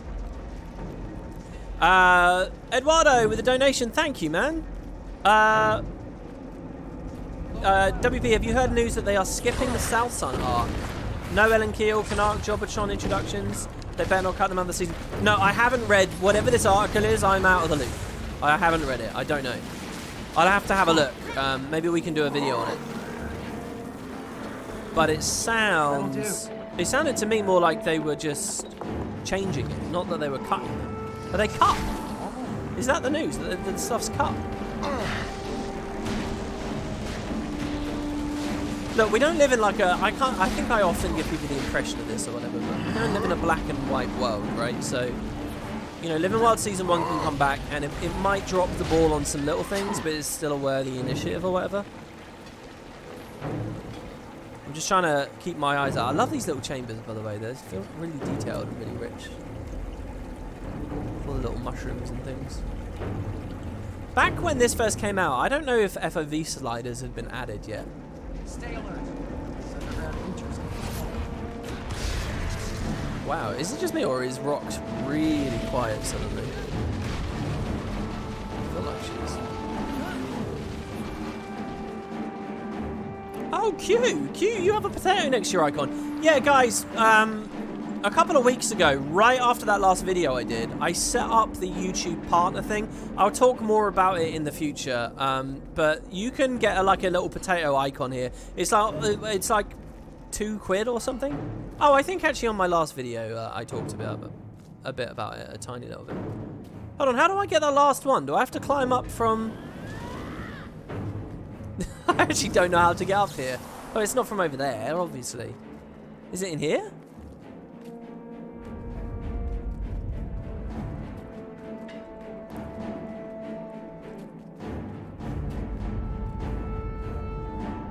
Maybe it is from up there. Is that how it works? Is it a tunnel that goes all the way along? Do I climb up here and cross over? Do I go back from further ahead? Happy to support and get potato emojis in turn. Yeah, they should be animated, by the way. I don't know. I'm not sure if I can see whether that is, but everything on YouTube should be animated. It's in the last room that you climb up. Is in this room, or is in at the very end of the entire fractal? Fractal. Dungeon. I know, we'll come back to this. We'll come back to this. The drill's finished now. WV, did you read Super Adventure Box, the official novel? Yes, I did.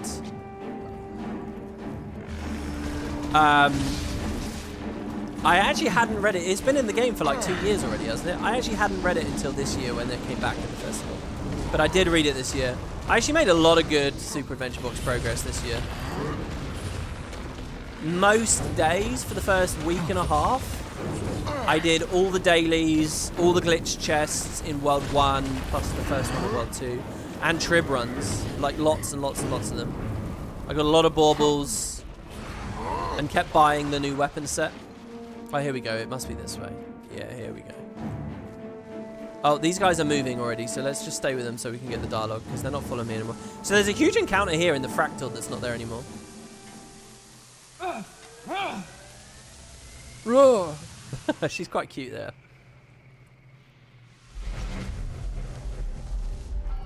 Come on, Frostbite. Let's go. Hopefully they don't keep triggering dialogue while I'm nowhere near them. That'll kind of suck. Also, I just kind of want to have a look over here. This is nice as well. Yeah. Hold on, I'll come back later. I don't know, I really think Guild Wars is at its best when it's got environments like this, you know? Like dungeons that are made, explorable areas that are made specifically to be a linear experience. Like the Raid Wings, like Fariner. Like this and the Aether Blade hideout. They're all just so rich and fun. I'm getting weird frame drop in this area. You guys seeing that? You guys seeing this weird stutter I'm getting? It might just be on my end, I don't know. Wow, I can't remember. I can't tell you the last time I came through this cave. Is this here in the fractal? I don't think I've ever come through here on the fractal version. Alright, so that's how we get the orichalcum. But we still want that last bit of mithril too. And I don't want to get immobilized as I try to go for this jump, so I'm going to stand here and kill all these guys. It doesn't actually look like they're even attacking, which is weird. Maybe they're all on my minion. This is quite fun. I like this hidden area filled with spiders.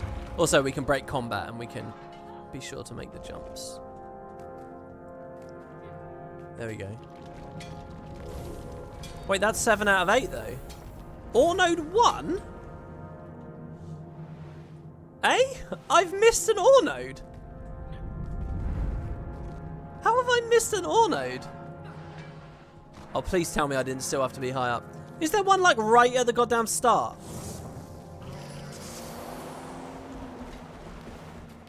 Ah, it's going to be on cooldown. That's annoying. Is there one in the very first room? Let's go have a quick look. Oh, ad infinitum makes me go there. Oh, does it? I must have done it then at some point years ago. I still really want a golden version of ad infinitum. There is one. Look at this. I still really want a golden one and an abyssal one. Seriously, I don't know. Some people might call that cheap or stupid or whatever, but recolors of them that just look better and better, or like increasingly difficult to do. I mean, like, why not? It's more progression, and that's what Fractals needs. It needs progression. So let's keep going. I think that'd be a great carrot, and that's what Guild Wars needs to figure out. More engaging carrots. Speaking of which, how many of you guys have gone with your Aurene stuff? As much as I've been in World vs. World and Super Adventure Box, the entire time, probably for a month now, I have not got my weekly Aurene weapons. Not weapons, but you know, you can buy the time-gated stuff. I've been forgetting to do it. I could go do it now, actually, I suppose. Alright, well, this is quite bizarre. Suddenly I see some here. I guess they're high up. Still haven't seen any lore. I love these environments. I don't know. If you guys watch me playing Final Fantasy stuff, you saw in there as well. Whenever I was doing like the dungeons and stuff, it just felt so fun to me.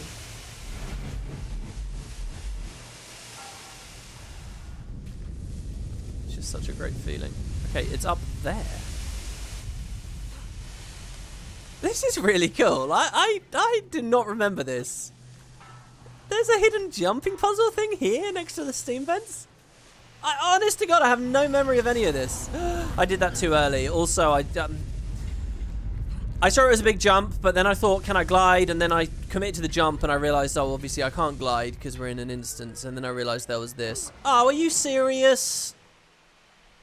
It's okay, Jade bot to the rescue, I suppose. Right, one more. Oh, that was like the most immaculately bad timing I've ever seen. That must have been on the frame that the collision reappeared. I went for the jump. Wait, so do I have to keep going? Is that how I get... Oh, no, it's going to be over there. This is cool, and get an actual achievement credit for doing it too.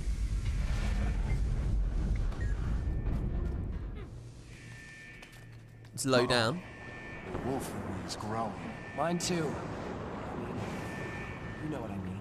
Believe me, I do. They're testing weapons here, and they're captured prisoners. Is that... Great spirits, I know him.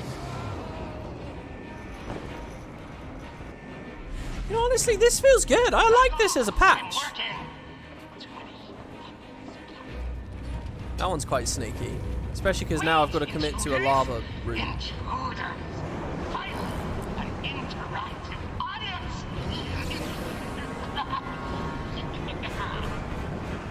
I think that this dungeon experience adds a lot to this release.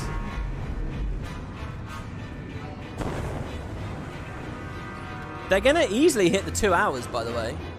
You know, 2 hours golden path per Living World release. They're going to hit it, for sure.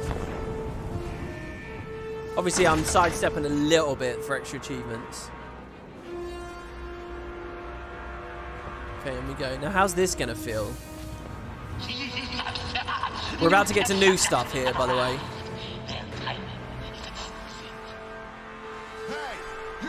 for this.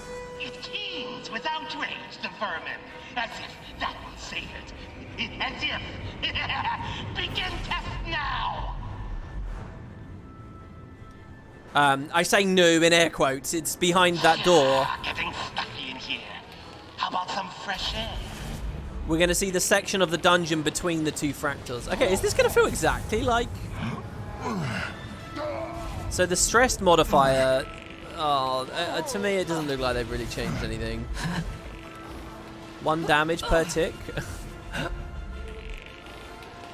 Maybe they have changed it. Maybe they've made it deliberately a lot easier for people playing solo. I don't think I really recognize this. What's this shockwave thing that it fires off? Is that actually a normal element? We can reflect these, can't we? Let's try. Yeah, you can. If I had focus on, I could swelling these probably too. Just the kill setting. The guts of the machines are behind those doors. Give it all you got.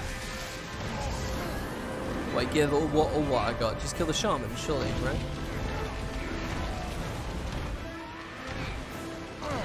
Oh man, the combo of this music and also being in sort of Shiver Peaksy areas, it gets me so nostalgic.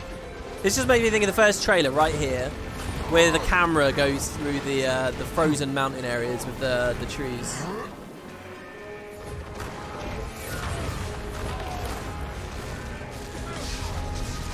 I kind of wish that they'd put a little achievement in there that was beat this with a party. They seem so scared to ever make anyone do things co-op, even if it's like optional achievements and stuff. But I think that should be totally okay, shouldn't it? It's one thing to say to the player base, okay, it's an MMO, but you're allowed to do it all solo. It's another thing to say, oh, also you can do all the optional content and complete mastery entirely solo, you know, they don't have to go that far. And yeah, hey Rocker, it's good to see you. We have not had a bot in chat, which is useful. Speaking of 14, do I plan to have any further review or opinions on it? Yeah, actually, one of the next big things I'm going to do is my Endwalker playthrough. They just had their 6.1 release, and I'm going to play Endwalker. I actually was listening to the game's soundtrack again a little bit 2 days ago. I still get all these weird, warm feelings of excitement and buzz when I think about the character select screen on that, the login, with the moon and the song that kicks in. I can't remember what the lyrics are. Fear of love and loss and faith and something. You guys know the thing if you watch that series. Hey T.A., thanks very much for getting the little potato icon, man. And hey Boots, it's good to see you there. This little section here feels a little bit long.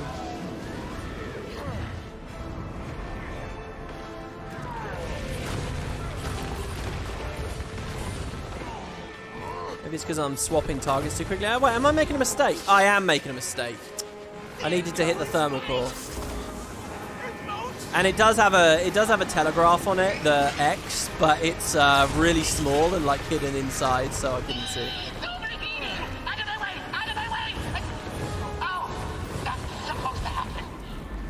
We can reflect these ones too if we stand perfectly in the middle, can't we? Oh, maybe not. It's nice to do this without having to worry about getting an achievement to avoid all traps.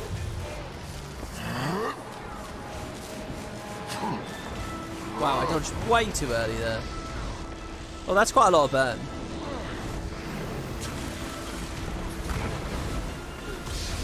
Oh, I love Gale songs so much. Are we back on the Molten Core yet? What am I doing? Just waiting until it becomes vulnerable? Is that the idea?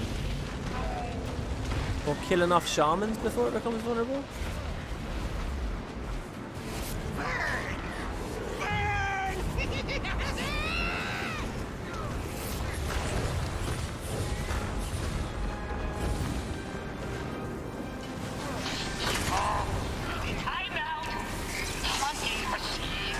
That was pretty cool. I got a combo field out of Rox's healing spring. I love little moments like that, interactions like that with the NPCs.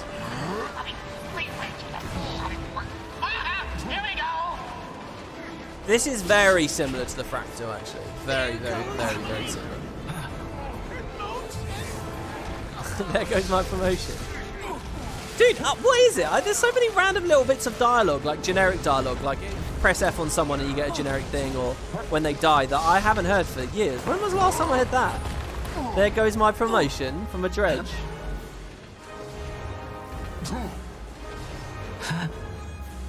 I'll heal you up, Rox. Well, as best I can. Oh.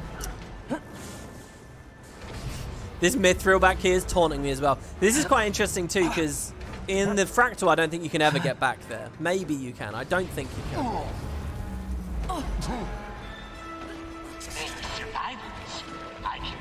Alright, we got to push the Protector away. That's back from the Fractal. I can't push him enough. I don't have enough pushes on my build, so let's just... And that there as well.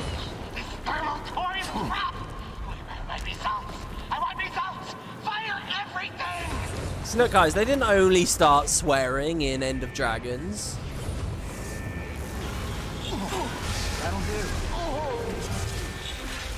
I do like this sequence. You know, the tuning not aside, you know, and how frustrating it is to fail, and how short the last phase is. I love the thing with all the traps at once. Deal with that myself. Just give me a moment.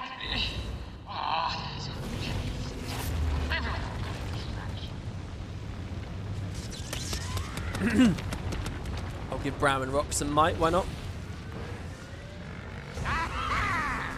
Oh, he's so weak.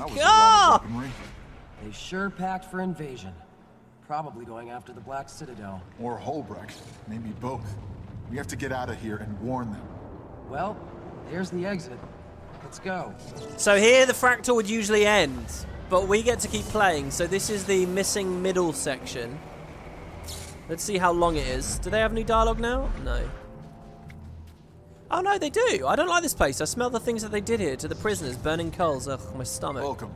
I have to keep moving. If I stop for too long, I start thinking about what they've done to their captives here. The captives here. The things I could do with that anger. Let's keep moving. Okay. Oh, no. A paper. Oh, and then they don't have...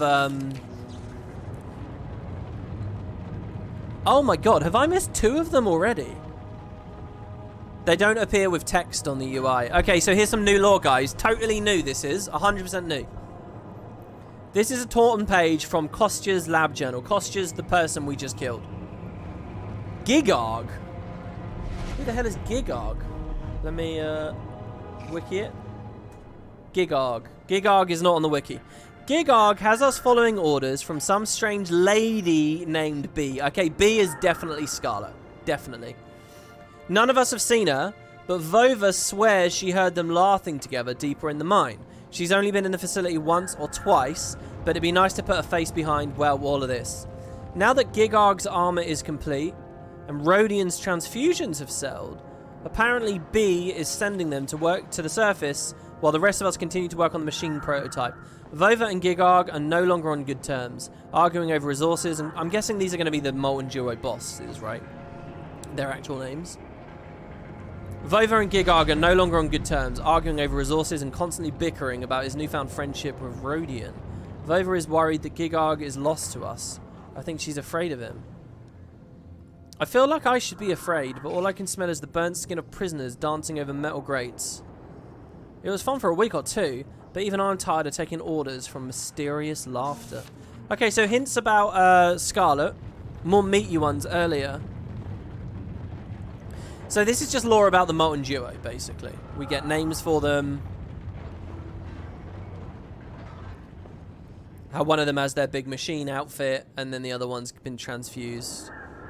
Dredge-style stuff and Flame Legion-style stuff. A pile of scrap containing discarded Dredge and Flame Legion machinery. Relics of faded experiments, but also signs of successes. A prototype of some sort, maybe a drill.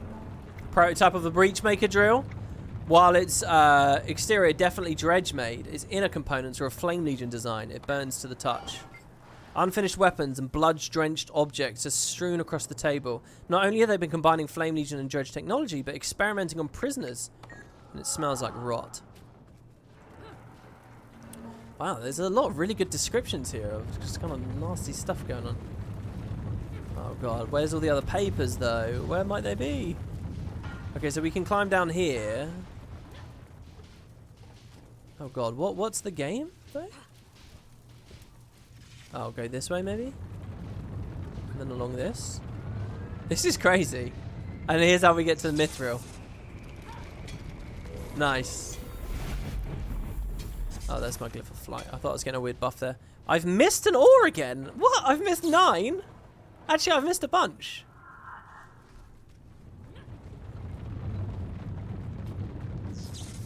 Was there paper in this room?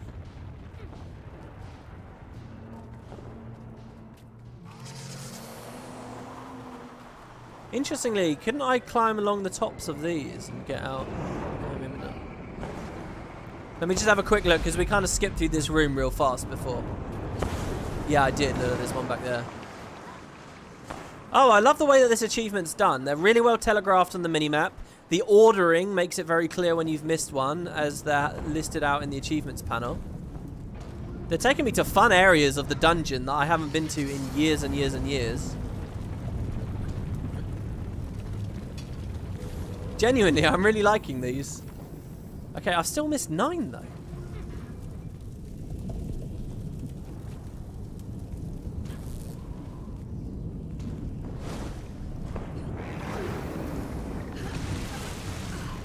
My temptation to GG right now, /GG, to reset from checkpoint is really high, but I don't actually know whether it would work. Or it might half work, but work in a way that I don't want it to, you know? Well, this doesn't have to be a 100% run of the facility. I'm really keen to go to the next area. Mostly it's the lore that I want more than anything else. It must have been back there somewhere.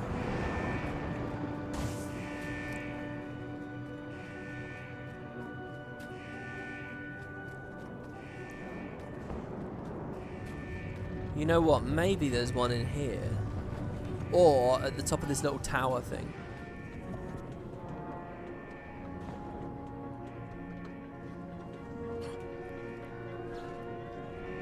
No, I guess not. Alright, let's go. Let's see what happens. We walk up to the door.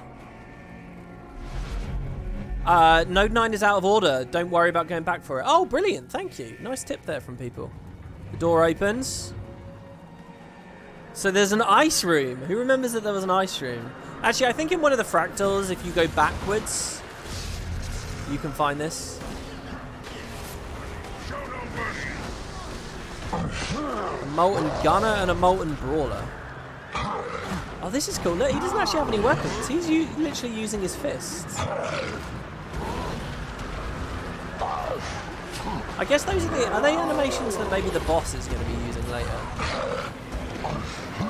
Oh, actually, do you know what? The gunner and the brawler, these are like mini versions of the final boss, right? They're like teasing you what to expect. Maybe. What's this? The coolant box. Why do we want to break the coolant box? Is that going to turn the fan off?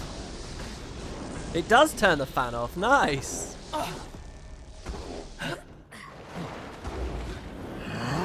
I like that. It's interesting as well, because you've got to think about the Dredge fractal too.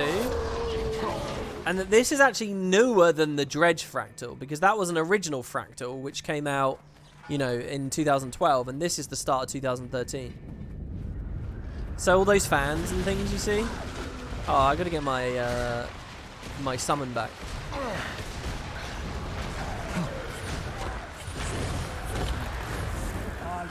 Let's go.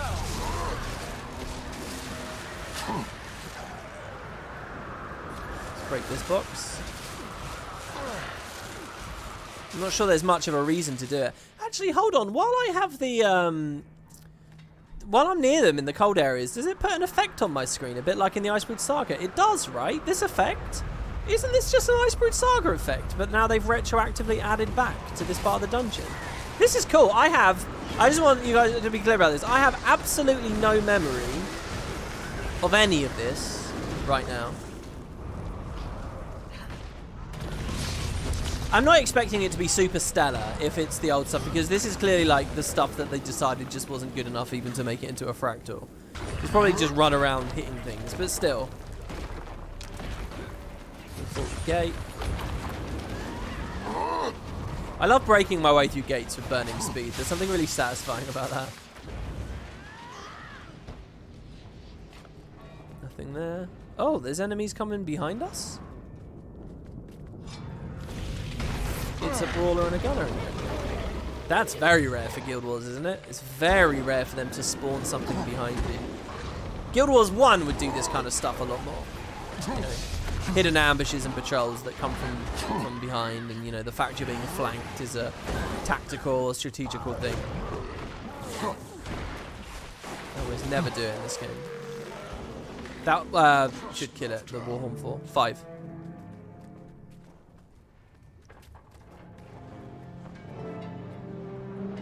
Okay, free the prisoners. I think we... Well, okay, so now I think we're at the start of the second. I don't think this is the exit. No, but look. We found the prisoners. They're forcing them to mine. We have to get them out. I wouldn't wish mining on my worst enemy. Me either. Let's go. Imagine being named Gigarg, Hard Life. Yeah, I know, I was thinking that. That's a really awful name, isn't it? But I stopped myself saying it because I'm guessing it's like a Roman name. It's probably Roman.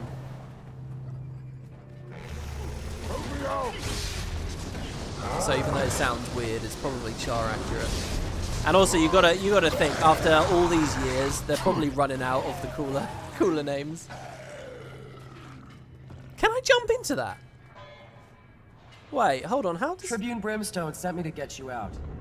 Report. What have you seen? Flame Legion, and lots of them, in full-on war mode. They've got Dredge working with them. It's crazy. Okay, let's get out of here. One of us has to make it back to warn the Citadel.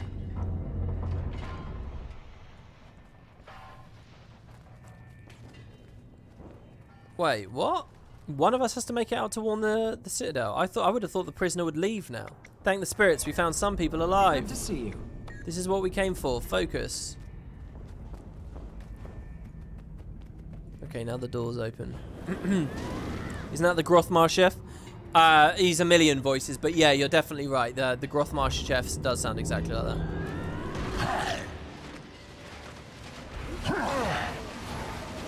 It's just one of the Char voice actors, which is fine. It's not like the game doesn't already have a reputation for voices sounding similar. It voices so many characters with so few people in the booth. Turn around, you can jump into the cage. Yeah, I was wondering that. Is there going to be a lore thing in there? It seems like a dodgy thing to miss the jump. I think I've ended up falling quite far. Probably into lava, probably into... No gliding on mount to save us on this one. I mean, I'll go have a look. Oh my god, and I need to get my... Yeah,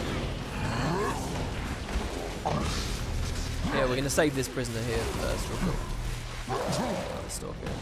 Again, I kind of want to be on a higher damage build. These guys do 0 damage, so I could go more pressure. Did the Legion send you? This build is just really safe. Yeah, they did actually. Okay, we have another mithril here, so let's just grab that. Is this the one that's out of order? Let's have a look. Ore node 9.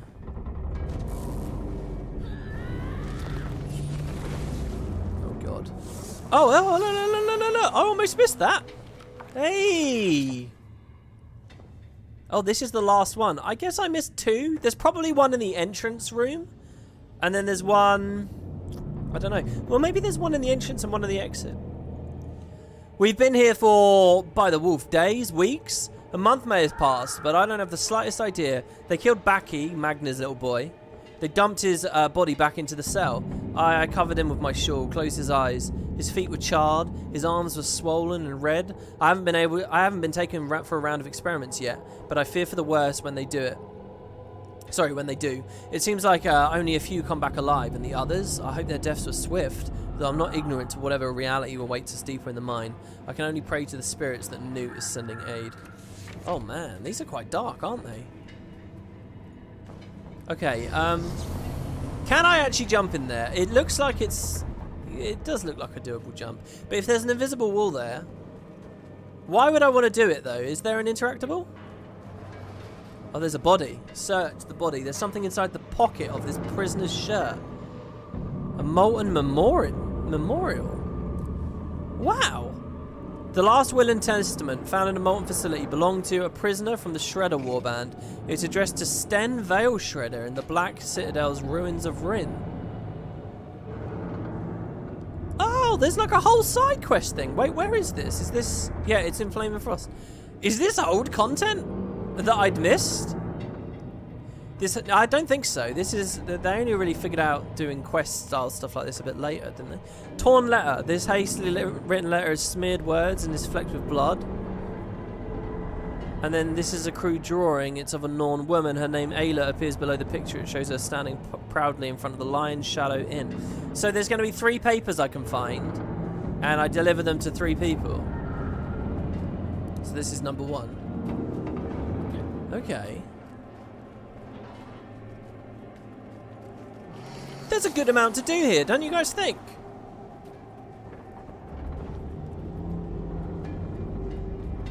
Is this the Celestial build? Yeah, this is Celestial with Earth and Fire, basically. Which is very good. I mean, it's incredibly sturdy, and all the buttons you press feel valuable, and they all do stuff. But it's too sturdy. It's too low damage, probably. You know, we could be getting through this a lot quicker. Especially given all the protection that these guys are dropping, it just kind of makes me want to play Necro, or Mesmer, or Rev, where I can rip that. You know? I so thought he was going to daze me there. Actually, he did me. It cancelled my thing.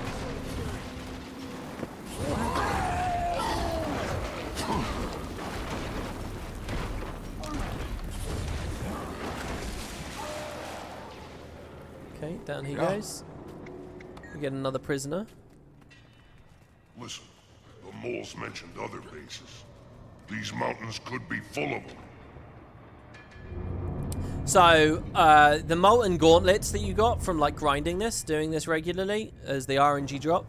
Later you would see Canark, who in the original telling of the story had been introduced already. Later you would see Canark wearing them, which was kind of suggestive that he had been at one of the other facilities helping out.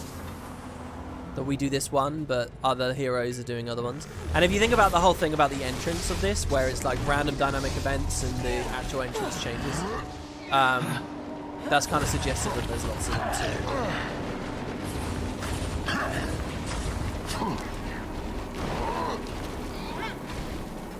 So there's a mithril way below us right now. You will die in flames. Oh, I think I remember the Azurite thing. I think it was that you could get Azurite from these, but then when the patch went away, the dungeon went away, the item went away, you could never get it again until the Fractal re-implementation years later, where the loot was available. Now, unfortunately, the game's like not very well designed in terms of making lots of item nomenclatures like interesting.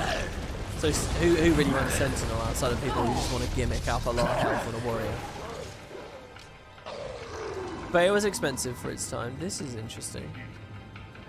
Wow, this... Oh my god, look at that! That's how we get this Auric Outcome here. Was that number 9? Nope. I hope that person in the live chat who said that it's out of order, they meant that it's like... at the end.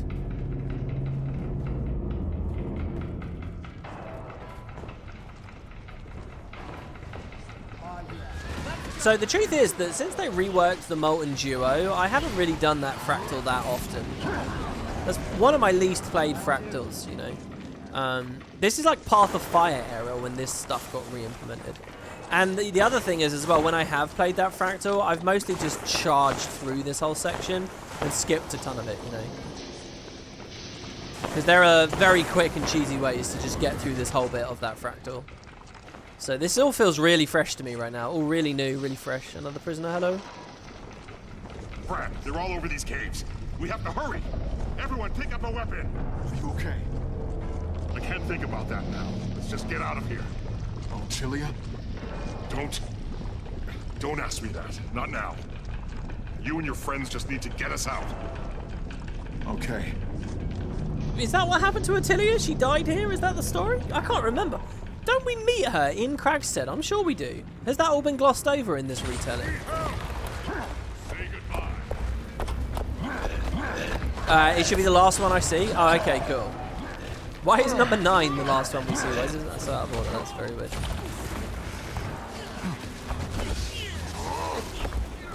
So what are we getting right now?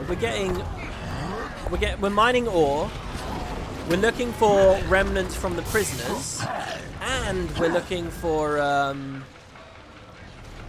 2 law journals.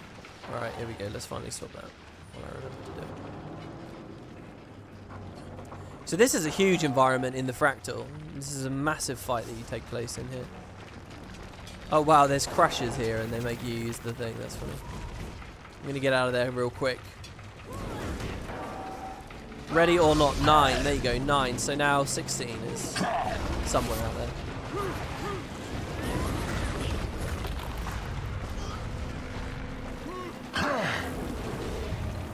Bring it.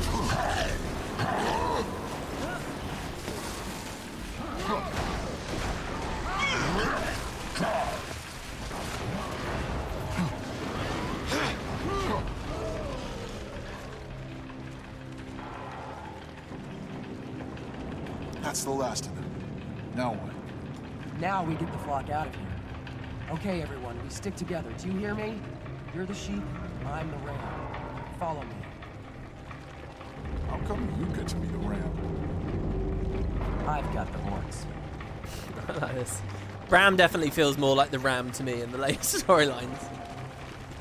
I don't know, this is a huge open area. It really feels to me like there's probably some writing somewhere here, or a crumpled up thing from a prisoner. Look at the huge group we end up here with. You got to think as well, even when it doesn't feel too fresh, like here now it feels a little bit less fresh again to me. A lot of people don't even play Fractals, so it will feel good to them, especially the new players. There's something inside the pocket of this prisoner's shirt. So this is a second torn letter. Maybe there's another body at the very end then. This is the one with the smeared words flecked with blood. Maybe they all have smeared words flecked with blood. It's the person you go to that's obviously changing. Damn, all these little stuns.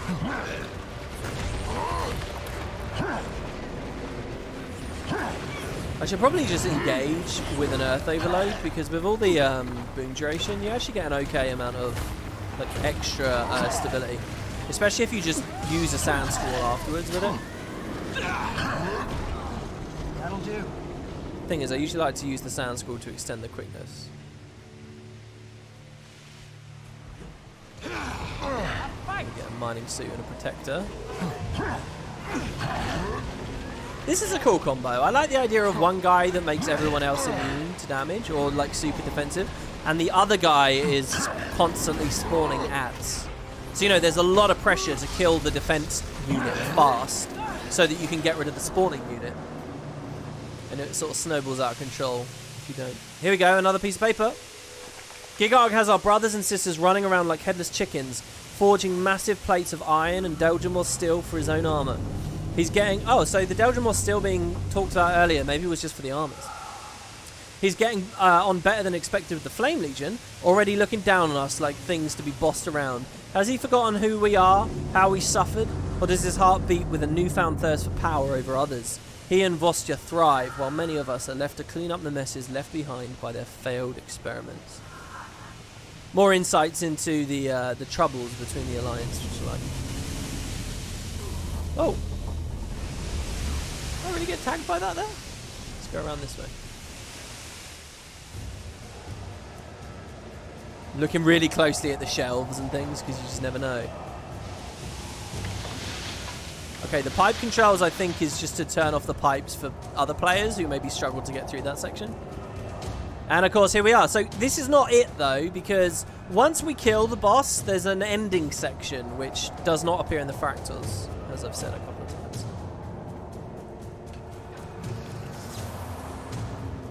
I've always loved the appearance here. This always feels like Sorrow's Furnace, Guild Wars 1 Sorrow's Furnace. Didn't expect this. When I tell my Tribune, he's gonna think I've been dipping into his brandy. You don't have any of that on you, do you? Sorry, Cub. This is not your lucky day. Okay, investigate the facility's core. You find out who Gigog is shortly. He's one of the Molten Duo, is what I've been thinking. Maybe I'm wrong. I don't know how I'm going to get any more ore here, by the way. I might have missed one of the bits of one of the collectibles, which would kind of suck. It'd be really nice to come through and do one clean run where you get everything all at once. So in the fractals, there's a singularity used to be up here, but then they found that it was too much effort, I guess, so they moved it closer. That's like the perfect embodiment of the kind of updates I really don't like about Guild Wars. You know, when it's up there, you create a meaning for this building and you get people exploring a bit more, but oh no, it's not efficient, so we'll just move it right next to the main path. Okay, I don't see... I'm mousing around. I don't see any paper. I'll assume it's right near the end. Okay, how's this boss fight going to go? What do you guys think? Is it going to be the classic or the new one? Do I get a choice of who I kill first? I do remember sort of being a bit tense at this point, because obviously you're looking forward to seeing if you get good loot here.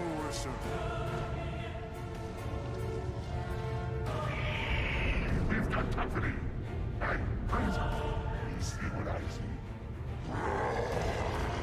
Yeah, Gigog the Cruel here, see? This is the Dredge, and then the other one's the Char. I guess Gigog isn't a Roman name. This is going to be a Dredge thing. What does it say? Find an escape route from the base. This is a cool boss, by the way. These guys are very cool. I don't really know who I want to hit first. But I can just cleave them both. I mean, that's obviously much better. The prisoners don't fight with us. I was getting ready for a big meaty sand school there. Not sand school, heat sink. I'm going to stay for the Earth Overload. Because the ending Immobilize is actually really good when it creates all those bleeds. And they linger a long time too. I'm not going to stay for the air overload. Oh, I stepped in some field there, so we'll use the signet to heal.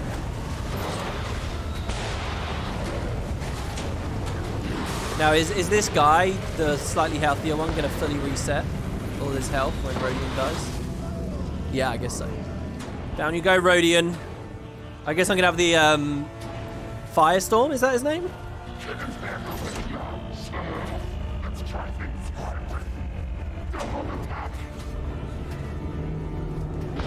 Oh, 100%? I thought he'd be at 50. Oh, the evades! So many evades. It's not the lightning orb that I'm more concerned about there. It was the all the CC that I threw out on the break bar.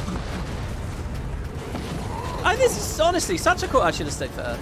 This is such a cool, like, cinematically. I know it's old hat to people now. I love the winsome. Oh, he's always annoying when he does this, though. And especially for my build. Maybe my Drake's Breath can hit him. Yeah. Oh, nice. I would have had the Signet as well, but after that, I would have been a bit lame.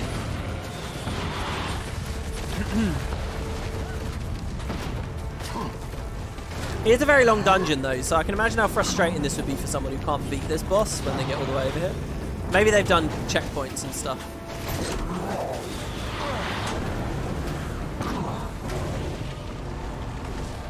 If I step in that, does it push me in or does it push me out? I honestly can't remember.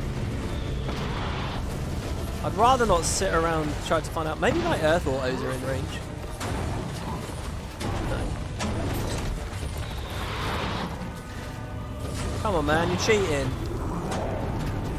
Just in range on the Earth overload there. There we go.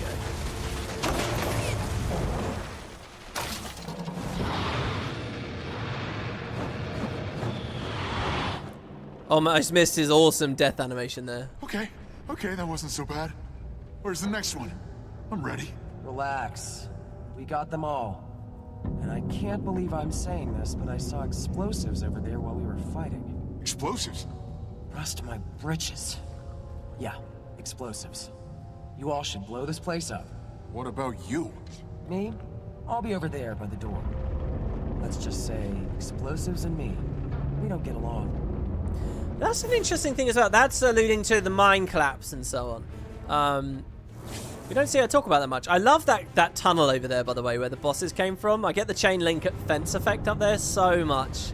Look how detailed and richly drawn it is there, even though you have no real expectation of getting close to it. Okay, so this is all. I haven't done this for years. So we grab the explosives and you throw them in the vents, right? This door is locked. You're lucky I'm here. I picked locks on plenty of these dredge mechanisms back in my mining days. Great. The rest of you, if you're not setting charges, go wait by rocks. Otherwise, help me place these explosives around. Ah, great. Explosives again. That line's a little bit weird. Time to blow all this mess sky high. Have we got the explosive set? See this, again, like I mentioned earlier, isn't this just like the end of Halo 1, right? It's more, right? You got the vents, you got to like fire a rocket launcher or whatever into it, or throw a frag grenade. I mean, it's just like it. And it's at the climactic ending. The molten weapon will overheat if this vent's destroyed. Your explosive should do the trick. Oh, I love how it actually full on just looks like dynamite's there. And it's a lit fuse as well. Should I not be standing near it? Yeah, I think we missed one bit of mithril somewhere. Oh, these jumps are actually a little bit trickier than you'd think. That's so cool. Oh, it says TNT on it. That's awesome. That is actually really cool. Where did we ever see this model elsewhere? Oh, I can't. Okay, we can swiftness with the one.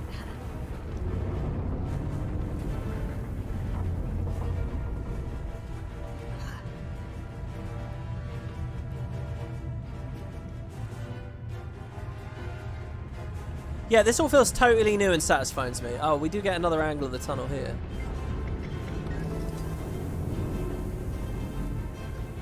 Oh, where was that last prisoner body? So I missed a prisoner body, I missed a mining thing, and I've missed the last lore piece, I guess. Unless that's it on the floor there, is that it? No? I love this thing of all these tanks around. It would have been cool to have hidden one of them here. I mean, when would players ever come over here?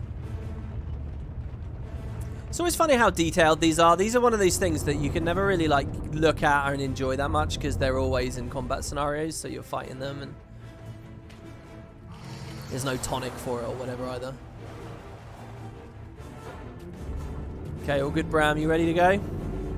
Time to blow this mess. Got it.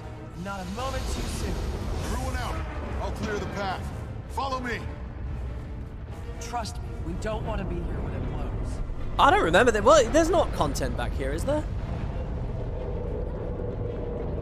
Oh wow, the screen shake. Okay, the explosion.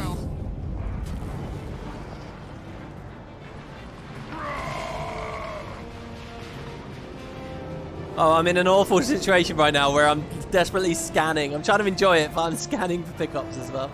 Oh yeah, this corridor. Oh man. You can do it. Come on. The pace. Move. Look at how cool this is. I kind of wanted to hop along at the bottom. Oh no, there's the last mithril. We didn't miss it.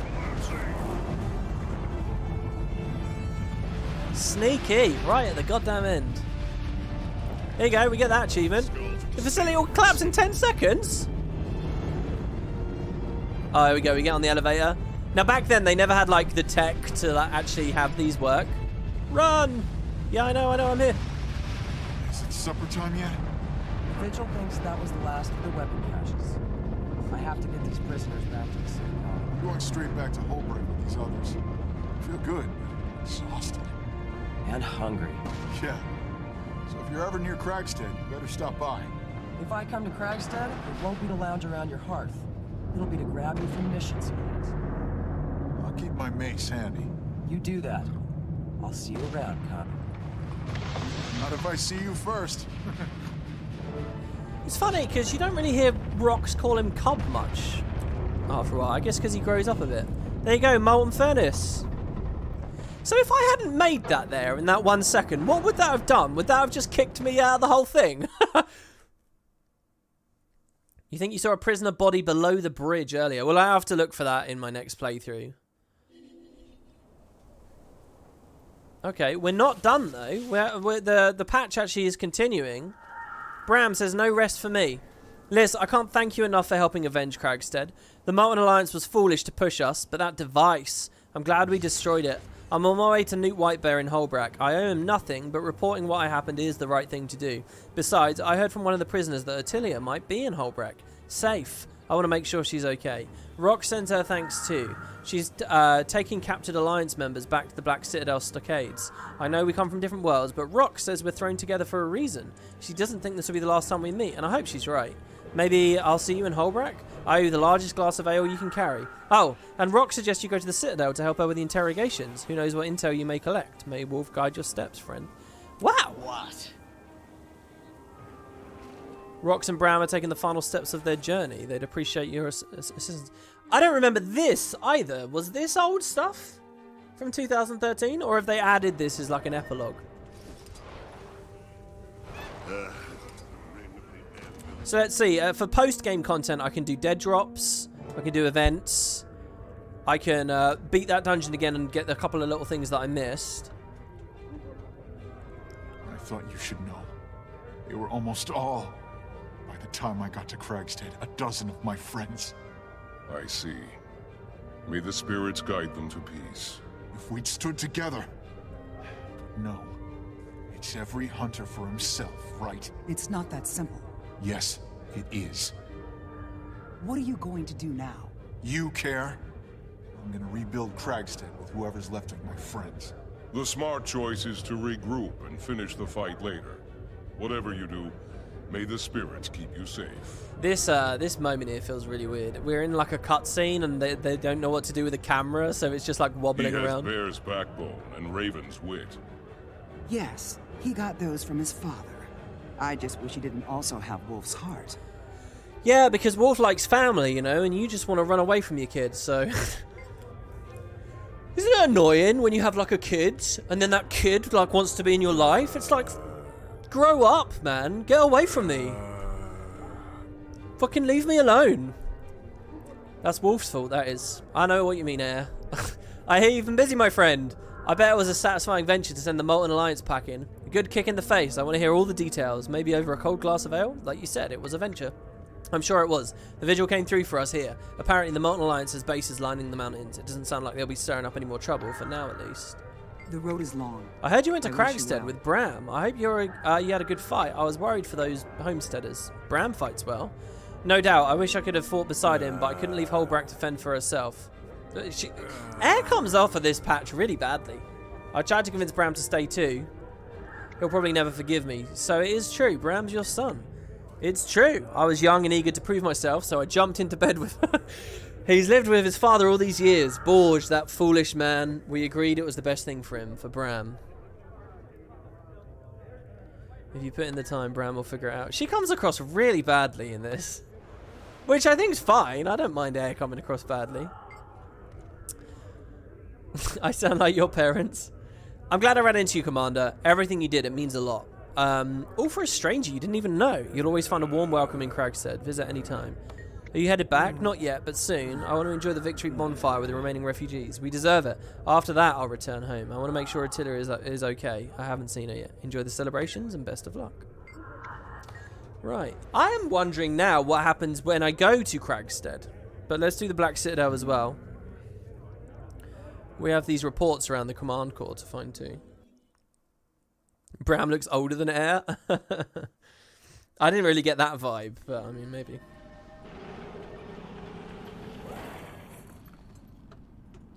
I'm guessing this is old stuff, by the way the camera was moving and stuff, and the fact it was voice acted. I'm guessing it, but old stuff that I had plumb forgotten about. Oh, sorry, we're going to the stockade. We're going to the jail.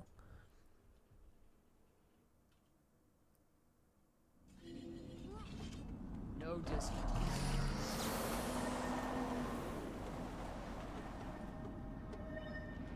Screw it, let's just jump over with the Springer.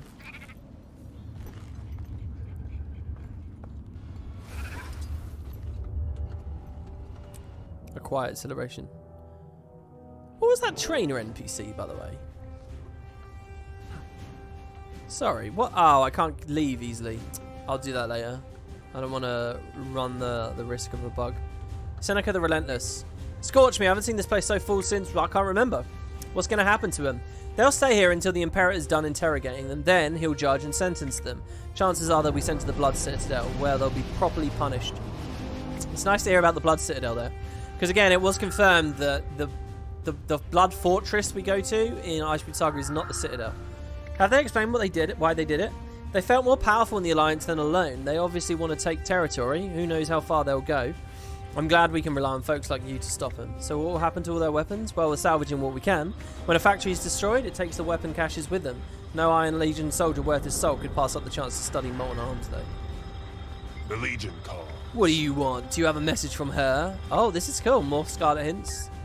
Were these all here before as well? I only remembered a little comment about a city dweller. I didn't remember it was this clear. You gotta believe me, I'm innocent. I swapped my watch with someone else, a guy named Bitterpaw. He's the one who did it, not me. I'm not the one you have to convince. There's a dredge here. It doesn't matter what you do to me. Dredge will not be ignored. Success was in our grasp. If only the Flame Legion weren't as thick as bedrock. Thick? What do you mean? Too thick to learn new tricks. We tried, but they're trapped in the past. All they know is fury. Give them anything too sensitive to handle, like dredge machinery, and they crumple under the pressure. So, why'd you ally with them? Vova told us it was safe, that it was a good idea. But why the Flame Legion? They control the lava, the beautiful lava that flows through our caves. We used it to power our hybrid machinery. I'm really into this. It all feels very... It chose me. Well, it suits you. Train it well. I will. I was wondering, Tribune, when will you know if you're qualified to join my warband? When I'm damn good and ready. These should be side by and sides. not before. Yes, Tribune. Sorry, Tribune. Sorry, this feels more awkward to me than side by side cutscenes, personal story style side by sides. Alright, before you leave, Ritlock, you got anything to say to me? Another time, Commander. I've got things to do. Talk to Seneca if you need assistance. What are you going to do to Rox? If I told you, I'd have to kill you. Don't worry, she's tough. She can probably handle whatever we throw at her. As long as she's smart and asks for help, gotta go. It was the Flame Legion. I warned them. I warned all of them that those good-for-nothing occultists... Easy to blame someone else for your misjudgment, isn't it? Misjudgments? Ah, perhaps. We thought we could work on common ground, merge our technologies. We'd never have to worry about being conquered again. We believed them. Them? I've already said too much. If I were you, I'd direct my questions at the Char. They're far more guilty than we are. Shame on you. You blew it. Your plan failed. The plan was flawed from the beginning. We were not orchestrating our own momentum. Instead, we listed to the seductive promises of that snake and stuck our heads too far out of our holes. We listened, surely, right? Is that a typo? What do you guys think? We're not orchestrating our own momentum. Instead, we listed to the seductive promises of that snake. I mean, the idea that they're like leaning to it, kind of like how a ship lists, right? Maybe it works, but I think that's a typo. Hey. I didn't expect to see you. It's good to see a friendly face. Tribune Brimstone has me interrogating the prisoners. I owe you a big thanks for your help at the hatchery. Ritlock was impressed. Have you got them to talk? A little. Been spending more time on keeping them from killing each other. Both blame the other for their defeat. Any camaraderie in the Molten Alliance had is gone. You're welcome to give it a shot, though. What are you up to now? Well, I have a long overdue date with a hot meal and a long relaxing bath. As soon as this interrogation is done, there's a hot spring in the mountains with my name on it. So, you've decided to adopt that little devourer. More like he adopted me. We were meant for each other. Maybe we were meant for each other. As soon as I can, I'll take him back to the hatchery so we can train together. So Frostbite's got his name now. How'd the warband bid go? How's the warband bid going? So far so good, though I've only just begun. I think they were impressed by how we handled the hatchery, but that was just a preliminary test. There'll be more, and it'll be brutal. Call on me if you ever need help. Absolutely, thanks for offering. I'm going to need all the luck and help I can get. I'm familiar with Tribune Brimstone's depths of imagination when it comes to testing. I'll be in touch. And one final guy in a cell over here. No, Brox, I don't want to speak to you. There we go. What? You got a problem with me? This guy looks cool. Just curious, what did you hope to accomplish? You could never understand because you and your people are destined to die in our fires. Your time is coming. You should be preparing yourselves. Or you should prepare yourselves. What are you talking about? Nothing. Never mind. Go fight your dragons. If you don't, they'll annihilate you. They'll annihilate you too. That's cool to have another little Elder Dragon reference at the end. I doubt it. We'll be here long after the dragons have swallowed you and yours. In your dreams. Wow. You know, I think that this whole arc works really well in one patch.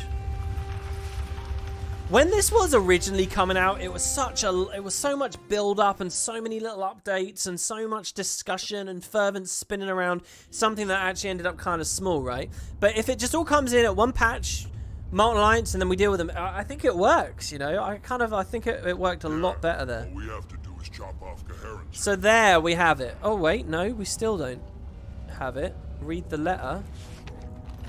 This is from Zodja. So we end with Zodja. You're as tactful as ever, Liz. The Molten Alliance is scattered, they're disorganized and panicking and won't bother any of us anytime again soon. Unfortunately, we still have no viable theories as to why the two forces coalesced. I'll continue to examine the subject from Ratasum. In the meantime, you should use this respite to rejuvenate yourself at the celebratory bonfires. It's your efforts in the field that demoralize the invaders. So many males here, right? It's because males was one of the main ways that the season was told before. Soldiers all trained hard. Sorry, celebratory bonfires? They were. Don't worry. Your Primus will teach you how to look mean like that. It's like it's pointing me to Holbrack. A celebratory bonfire at Holbrack. This must be some old Living World Season 1 thing as well. Was it like they gave people karma or something? No? What's going on here? It's in the center of the city.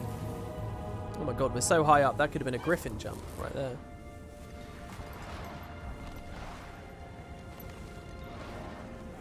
This is all amusing because the Flame Legion are like good guys in the end. Well, not these Flame Legion. Who knows where Geherin is or what he's doing right now. So, there's a bunch of guys here. Good hunting. A Harvard Grey Wolf. Spirits be praised that it's finished, though I have to say, it's still hard to celebrate when I know what heartbreak and hardship the refugees went through. Maybe now they can start over. What are they doing now? Well, the Consortium camp in South Sun Cove is calling to some people. There was a Consortium camp in South Sun? Others, though, are talking about following some kid named Bram back to rebuild his village. Kid's got a way about him, inspiring. Hey. Oh, I thought I was going to miss this camp. I guess this is actually where the patch ends. Commander, good to see you. Figured I'd make my way to Holbrack after the interrogations. Take a minute to savor the quiet. Plus, Bram is quite the singer when he's 3 glasses of ale deep. This is nice. We get to see them becoming friends because now there's like supposed time off screen that they've had together. I don't remember any of this. Hopefully, is this new? How many times have I said that today? I think that's going to be a running theme for the whole Living World Season 1 playthrough. Word is that the Molten Alliance are scattered. The Vigil and Wolfborn are caging up the stragglers, trying to gather any intel they can, and the Citadel jail is going to need a new annex at this rate. I meant to ask in the mine about the explosives. Oh yeah, I'm not ready to talk about that, not yet. I've got a weight on my shoulders, and sometimes it keeps me from opening up. It keeps me from living. But if I take it day by day, we can talk whenever you're ready. Commander, I'm glad you can make it. Sit, please. I'll grab an ale. Okay, I'll sit. And we'll savor a moment of reprieve. I'm glad to see you in high spirits. High enough spirits. The loss of life at Cragstead? Well, at least we can celebrate our victory against the Molten Alliance. The Vigil is keeping an eye out for any more weapons facilities. Hopefully this is the end of it. And so someone's put a box of fun in there. This bonfire represents our victory over the Molten Alliance. A satisfying chorus snaps and crackles and fills the air, though there's something bittersweet about the smell. Wow, I gotta say, this patch had a lot of stuff in it that I'd forgotten about. Which I kind of thought was going to be how I felt about this.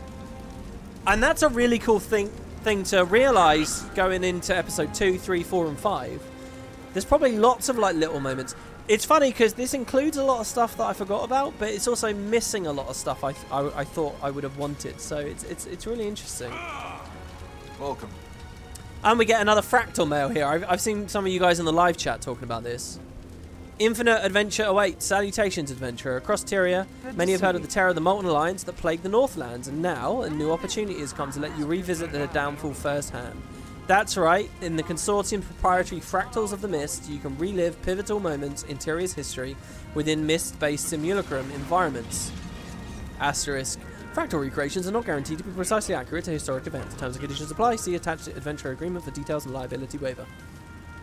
That's right, in the Consortium's proprietary Fractals of the Mist, you can relive pivotal moments in Tyria's history within Mist-based... Oh, we already read that. Accompany up and common heroes into the subterranean lair of the Molten Alliance, rescue the prisoners, and escape their dastardly overseers.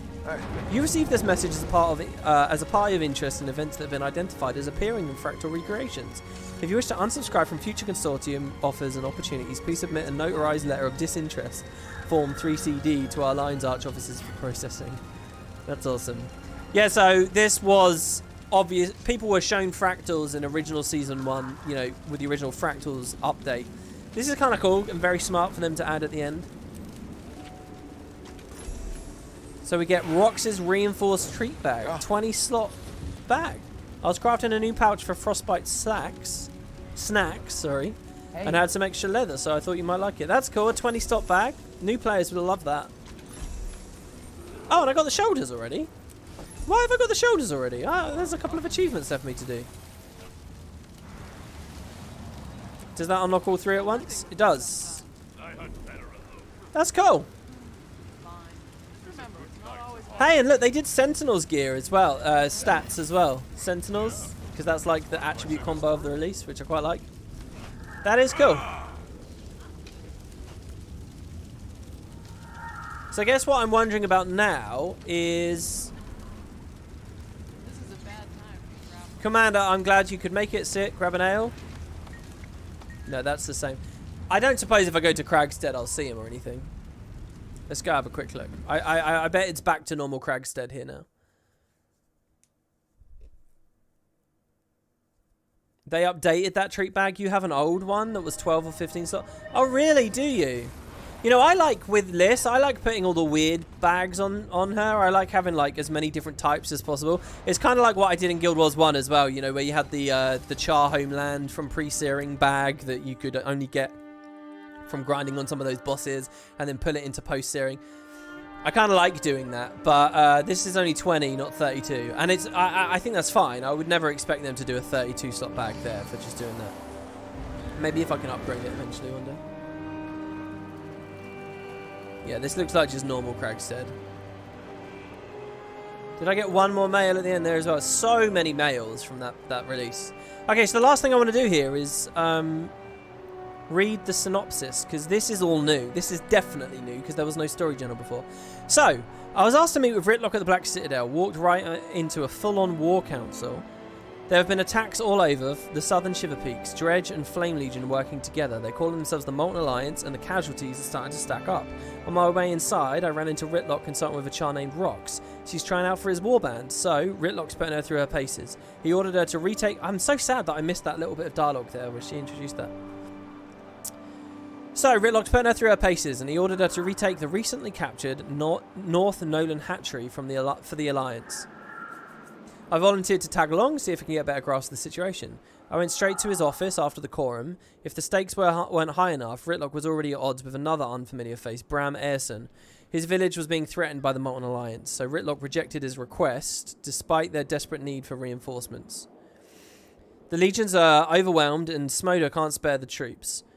I feel like we really need to see the towns get attacked to really buy into that, but hey. Bram claimed to be Air Stagalkin's son in an attempt to curry our favour, but it didn't work on Ritlock or me. Oh, look at that. The commander didn't believe it either. Hopefully, he'll get some better news after speaking with Newt Whitebear. The air was already thick with smoke by the time Rox and I arrived at the hatchery. The Alliance was using some sort of sonic emitter to incapacitate the Devourers. The sound was miserable. Fortunately, with a couple of good whacks, they were out of commission. But if that was just a taste of the weapons they're fusing, the Dredge and Flame Legion are going to be a far more destructive team than we imagine. After we destroyed the emitters and rescued Scythio Quicklash, Scythio gave us a key to travel further into the facility.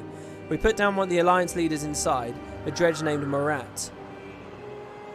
With Marat down, the attack was quelled and we were able to reclaim the hatchery.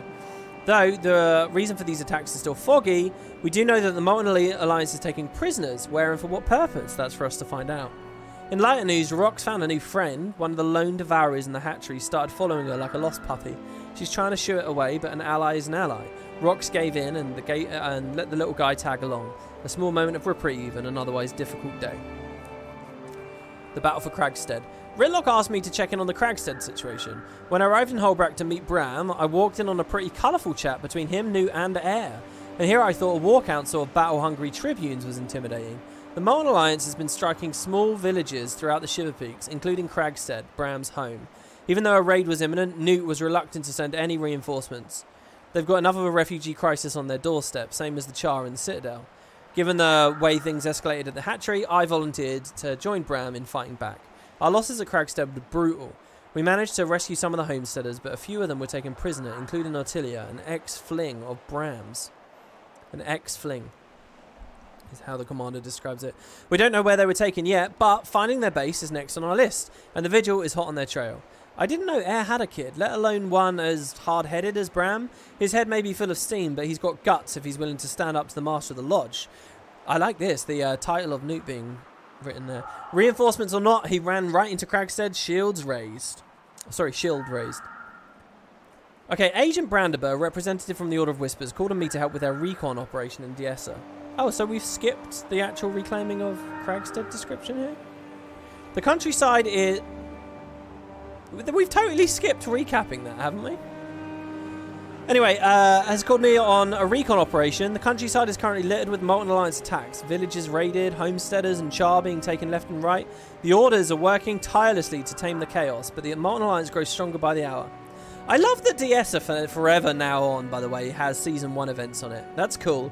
And that's a little sign of what might be happening later. You'll probably see some Season 1 events permanently coming to Bloodtide and stuff. I wonder whether they'll do stuff with the Marionette, just make her a full-on normal world boss again. And get rid of the Eye of the North bit.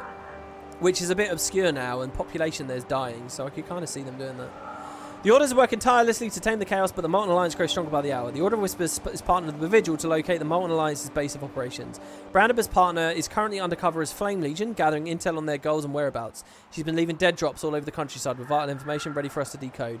The intel was scattered about the countryside, but Brandenburg had a rough idea about where the messages were tucked away. The information they contained would have been deadly in the wrong hands. With the dead drops in hand, the Order was able to determine the location of the Molten Alliance base. They've been operating out of an old dredge mine right beneath our feet. We're getting a small strike group together to get the prisoners out and maybe see what else we can learn inside the Molten Furnace. With the help of the Vigil and the Order of Whispers, Bram, Rox and I infiltrated the Molten Alliance base. The things they're doing down there, the weapons that the Alliance is building. We fought our way to the weapons testing facility first. They tried to trap us inside of the main arena, subjecting us to their games. Flaming walls, traps, explosions. To think what they made of some of the prisoners to endure those tests. Well, there's not much left of the lab. There's not much left of the lab anymore. Kostya, one of the Alliance's leading scientists, tried to stop us, but I don't think anyone was in the mood to talk things out. And we one-shot her. She's a real boss of the fractals, but one-shotable there. After destroying their weapons testing area, we made our way deeper into the mine. We encountered a few survivors on the way. Bram, I could tell that his stress was building. Finding some of his friends from Cragstead gave him a flicker of hope, but there were still more prisoners deeper in the mine. The smell of burnt flesh didn't instill a ton of confidence. As we made our way into the heart of the base, we found some sort of weapon fixed in the center of the main chamber. The size of that thing, it was enormous. We didn't have a lot of time to inspect the device before we were ambushed by two more Molten Alliance warriors, Rodian and Gigarg. They looked like they were dropped straight out of the test lab. Blue flame pulsed through Radian's veins. I've never seen a Char that big. Gigarg's armor was just as impressive. There was something eerie about them, their size, their strength. There's nothing natural about it. We took them down, but we almost went down with them. After the fight, Bram and I planted bombs along the base of the mystery weapon while Rox secured our exit. Rox was reluctant to handle explosives, but that's a story for less dire circumstances. We escaped by the skin on our teeth, but we at least left behind a mess. Whatever that weapon was, I hope it stays buried along with the rest of the facility. The Molten Alliance is done, at least for now. A quiet celebration. I regrouped with Bram and Holbrack to report back to Newt and Air. His friends, his family, most of them were killed during the raid at Cragstead. Newt expressed his regrets, but his remorse felt forced. I think Bram's anger was justified. If anything, given the loss of his home, his anger was modest. Rox was already hands-on with their interrogation when I got back to the Black Citadel. Ritlock isn't ready to welcome her into his warband yet. He doesn't pass out compliments as readily as, say, Logan, but his warmth is subtle. Nice little Logan mention! After everything I witnessed at the hatchery in the mine, I can tell Rox is a good one. A little wary, but she's sharp. And with the way things are escalating, we need more allies. I finally regrouped with Bram and Holbrook to participate in his victory celebrations. We sat by the fire for a while, listening to drunken ballads and clanking on glasses of ale, standing there. I couldn't help but feel uneasy. I suspect this is the beginning of something bigger. I can't put my finger on it, but all those experiments, well, we'll see what happens next. Tonight, we celebrate. Even if all we're celebrating is a moment of rest. It's weird that there's like this epilogue section of what now is just a one patch, one and done thing. But hey, there you go. Okay, one last thing I want to see is I want to go to Ella McKay here in Lion's Arch and see what she says. It's so weird that that old version of Living Wild Season 1 is just gone. I'm actually really happy. If you go to my main Let's Play of this game, I have that episode now showing fully what that cutscene looked like and everything. I'm just wondering if she still shows us the cutscene or talks about it. Like, what did ArenaNet do when they cut this now? You know, because this is now the missing stuff. So, I just thought this would be kind of a fun little thing that I'm curious about here. You could see them keep that, but add the open world marionette more for each sake. I don't think they should have two versions of the marionette. I think all the population should be in the one place. Hey, Liz, I've been busy documenting Scarlet's war for the Dermond Priory. You want some history? Yeah, no, she still says it all. It's still here. Scarlet Briar. Where should I begin? Do you know what? I won't watch that cutscene. It's a cool cutscene, but there's a chance someone might be watching this Let's Play on a first time through, and I won't spoil where it's all going. So there you have it, guys. That's part 1 of 5. My initial impression is I'm pretty satisfied with it. I'm immensely curious about what episode 2 is going to be like. I'm guessing it's going to be all of South Sun and all of the Dragon Bash stuff. Essentially, this patch was Marjorie. This patch was Rox and Bram, and I think episode 2 is going to be Casimir and Marjorie. I think it's going to be those two. And I think, yeah, it's going to be... oh, and Kanak's going to be in there a bit as well. I think they'll do everything South Sun, everything Dragon Bash. I think episode 3 will be Zephyrite, Jubilee. Yeah, I think episode 3 is Zephyrite and Jubilee. I think episode 4 is Tower of Nightmares and learning about Scarlet. And I think episode 5 is the Attack on Lion's Arch. I think that's how they're doing it. But yeah, it was overall okay. It's not a stellar patch, but I think that the Molten Facility is really fun and actually makes... I think the Molten Facility makes this patch on par with Season 2 stuff, at least. And it actually probably is better even than like Bloodstone Fen, some of the other weaker releases, wherever they might be. I mean, most of the releases are really strong. So I think it feels like a proper full Living World patch on par with what the other ones are. And it's doing the important thing, isn't it? It's starting to bridge the gap of the missing story. So that's excellent.